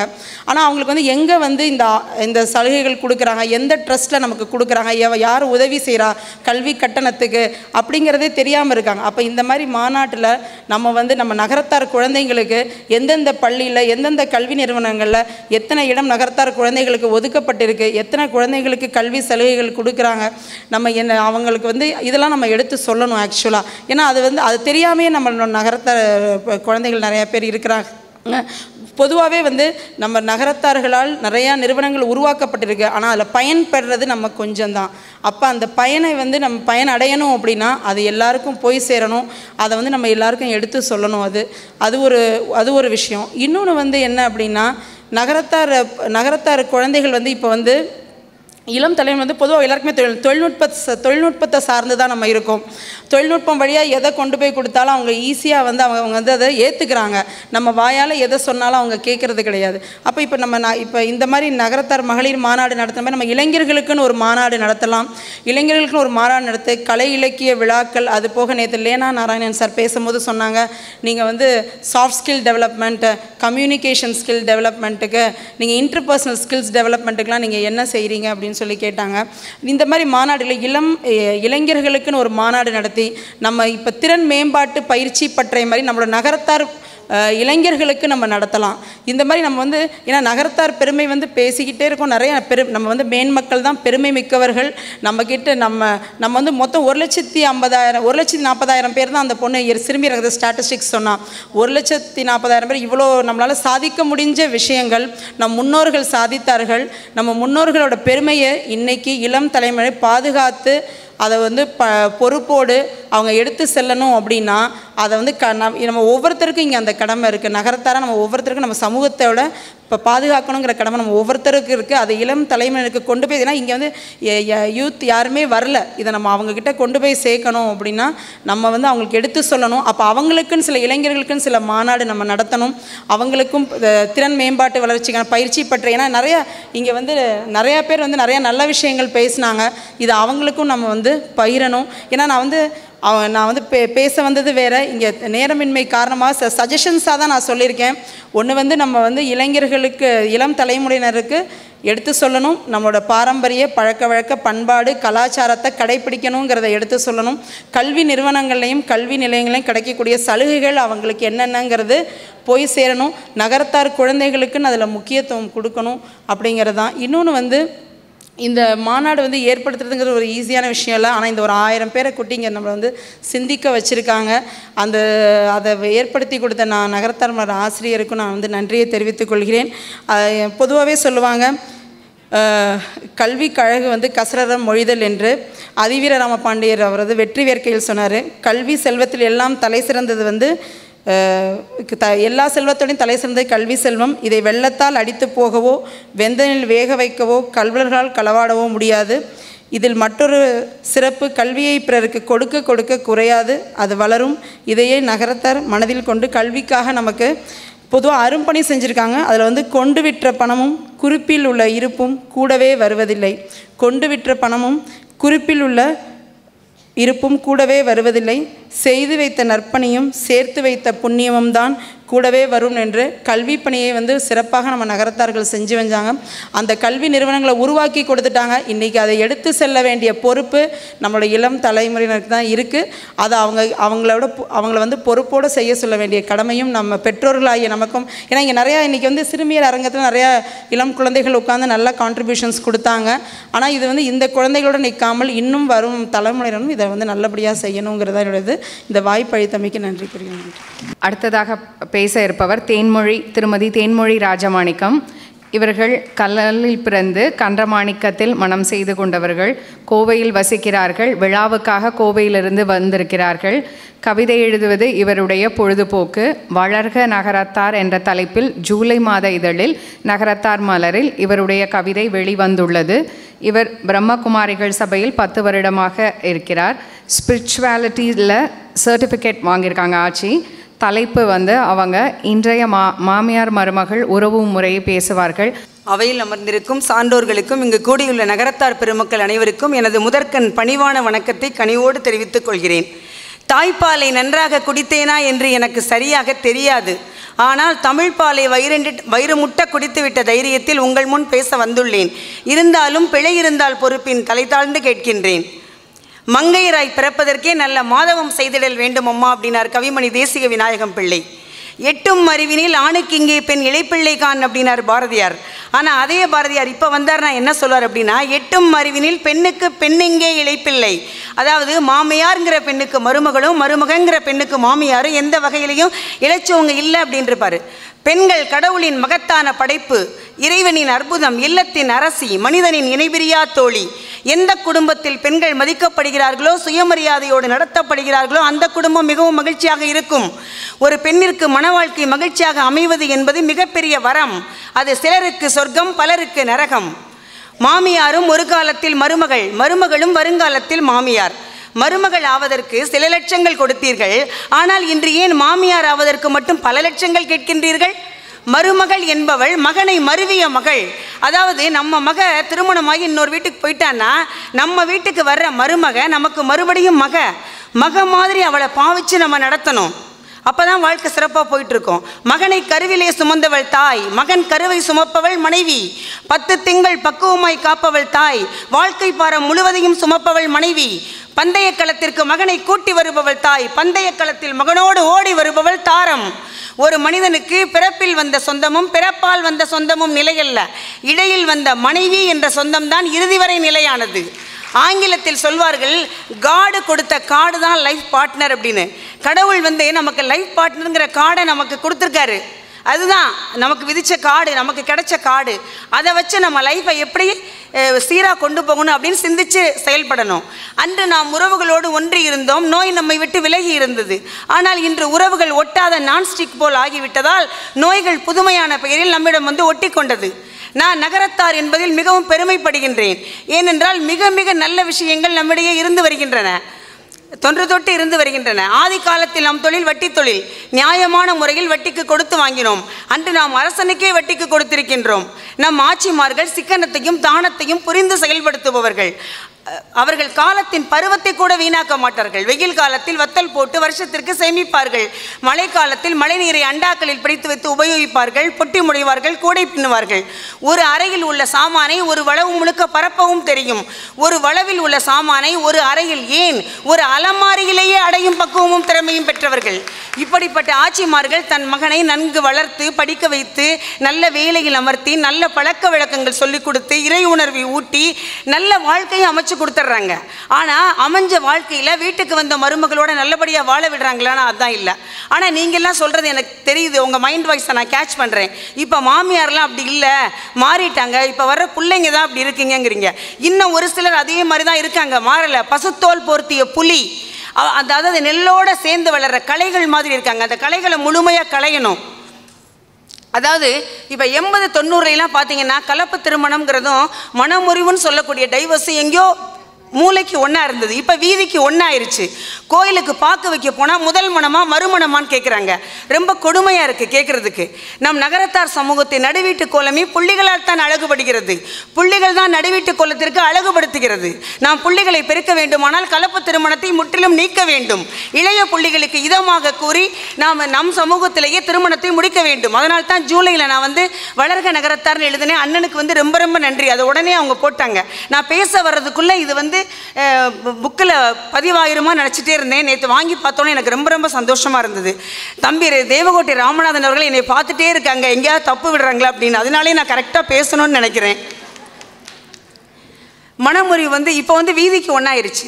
அப்போ அதாவது மாமியார் இன்னும் அப்படியே தான் இருக்காங்க அப்படின்னு நான் சொன்னேன். அதாவது நிறைய பேர் மாறி இருக்காங்க. நான் அவங்கள ரொம்ப வரவேற்கிறேன், நன்றி கூறுறேன், அவங்கள நான் வணக்கம் சொல்கிறேன். ஆனால் இன்னும் கொஞ்சம் பேர் அப்படியே இருக்காங்க, மாறலை.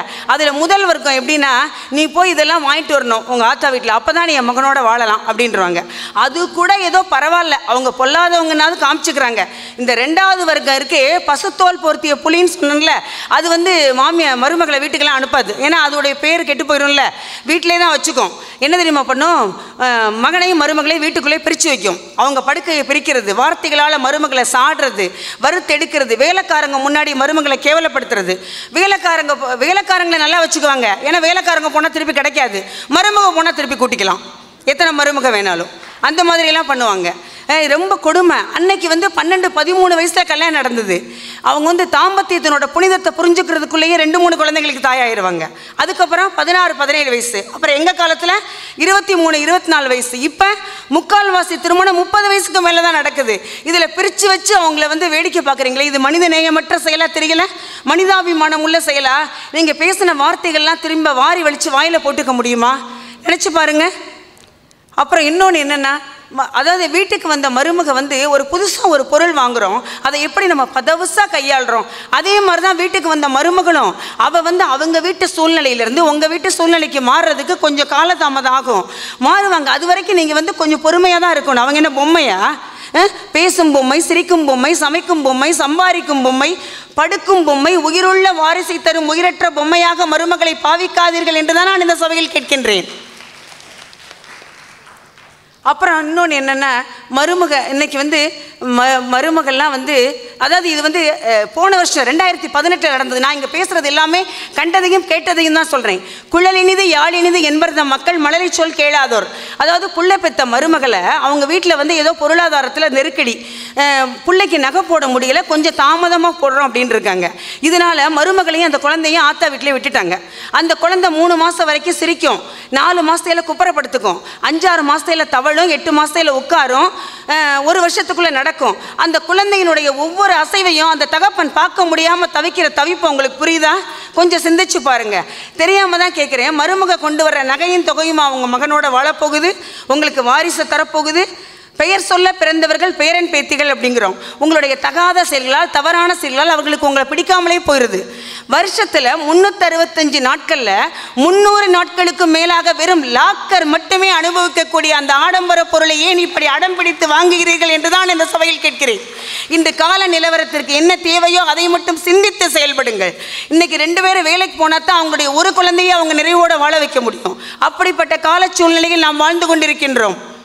நீ உங்களுடைய தவறான செயல்களால் அந்த பேரம்பேத்திக்கு என்ன பண்ணுறாங்க, ஊருக்கு வரமாட்டேங்கிறாங்க. நல்லது, தேர், திருவிழா, ஒரு கல்யாணம், காட்சி எதுக்குமே வரலைங்கிறாங்க. லக்ஷ்மி சொன்னாங்க எல்லாரையும் கூட்டிகிட்டு வாங்க அப்படின்ட்டு. கரெக்டு, கூட்டிகிட்டு போகணும். ஆனால் ஒரு சில அப்பத்தாக்கள் இப்படி இருக்காங்களே, எப்படி கூட்டிகிட்டு போவாங்க? அவங்க சிந்திச்சு பார்க்கணும் நம்ம. அதனால் என்ன பண்ணிடுறாங்க, இதுக்கெல்லாம் யார் காரணம்? நம்ம தான் ஆரம்பித்து வச்சோம், இப்போ நம்ம தான் முடிக்கணும். இதை அதாவது நம்ம விதைச்சது இன்றைக்கி வினையாக வளர்ந்துக்கிட்டு இருக்குது. அவங்க என்ன பண்ணிடுறாங்க, இதெல்லாம் அவங்க மனசில் அப்படியே அப்போ அவங்களால எதிர்த்து பேச முடியாது. சின்ன வயசு மனசுல எல்லாம் ரெக்கார்ட் ஆயிடுது. பசுமரத்தை ஆணி போல. அது வயசானோன்னு என்ன பண்ணுறாங்க, நல்லா வளர்கிறாங்க, கை நிறைய சம்பாதிக்கிறாங்க, இருக்க ஊரில் வீடை வாங்குறாங்க. இதுவே சொந்த ஊர், சொந்த வீடு, இங்கே சொந்த மக்கள் லைஃப்பை செட்டில் பண்ணிடுறாங்க. முடிஞ்சுது. அப்போ நம்ம பிள்ளை எப்படி பெருகும்? அப்போ நம்ம தான் இதெல்லாம் குறைக்கணும்.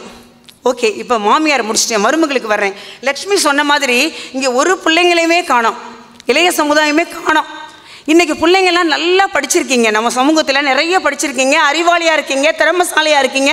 உங்களை பார்க்குறதுக்கு எனக்கு ரொம்ப பெருமையாக இருக்குது. எங்கள் காலத்தில் எங்கள் பெற்றோர்கள் எங்களை இப்படி படிக்க வைக்கல. நாங்கள்லாம் ஒரு டிகிரி வாங்கியிருந்தால் அது பெரிய விஷயம். ஏன்னா அன்றைக்கி ஒரு குடும்பத்தில் 4-5 பிள்ளைங்க இருப்போம், பொருளாதார சூழ்நிலையும் சிக்கல் இருக்கும். ஆனால் இப்போ அப்படி இல்லை. ஏன்னா இப்போ நிறைய அரசாங்கமும் உதவி செய்யுது. மேல்நாடுகள்லேருந்து நகரத்தார் சங்கத்தில் படிப்புக்கு உதவி வந்துருச்சு. அதனால் நீங்கள் நல்லா படிக்கிறீங்க.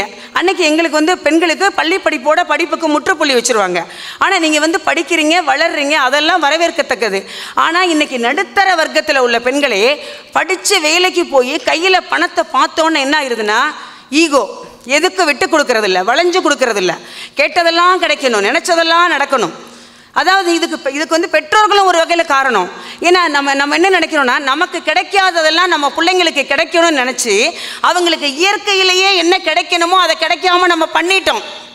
அதாவது அவங்க தேவைகளை அவங்க கேட்க முன்னாடியே நம்ம பூர்த்தி பண்ணிட்டோம். அதனால அவங்க சின்ன ஏமாற்றத்தை கூட வாழ்க்கையில் தாங்கிக்க முடியாமல் தள்ளப்படுறாங்க. போகிற இடத்துல ஒரு சின்ன குறையை கூட அவங்களால ஏற்றுக்க முடியல. அவங்க என்ன, அதாவது நினச்சது மாதிரி வாழ்க்கை யாருக்குமே அமையாது. அமைஞ்ச வாழ்க்கையை நம்ம நினச்ச மாதிரி அமைச்சிக்கிறதுல தான் நம்மளுடைய திறமையும் கெட்டிக்காரத்தனமும் இருக்குது.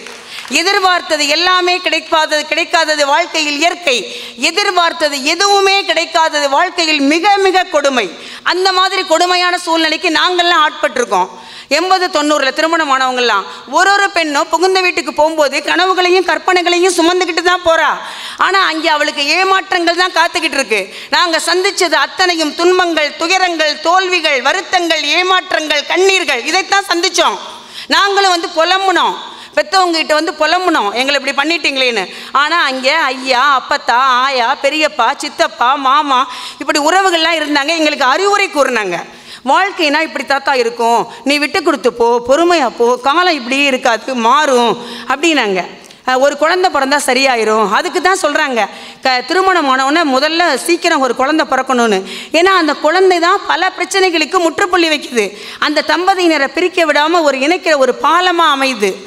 அவங்க சொல்கிறத கேட்டு நாங்கள் நடந்தோம். அதனால இன்றைக்கி நாங்கள்லாம் விளங்கினோம். ஆனால் இன்றைக்கி சொல்கிறதுக்கு சொந்தங்களும் இல்லை, கேட்க நீங்களும் தயாராக இல்லை. இதனால் என்ன ஆயிடுச்சு?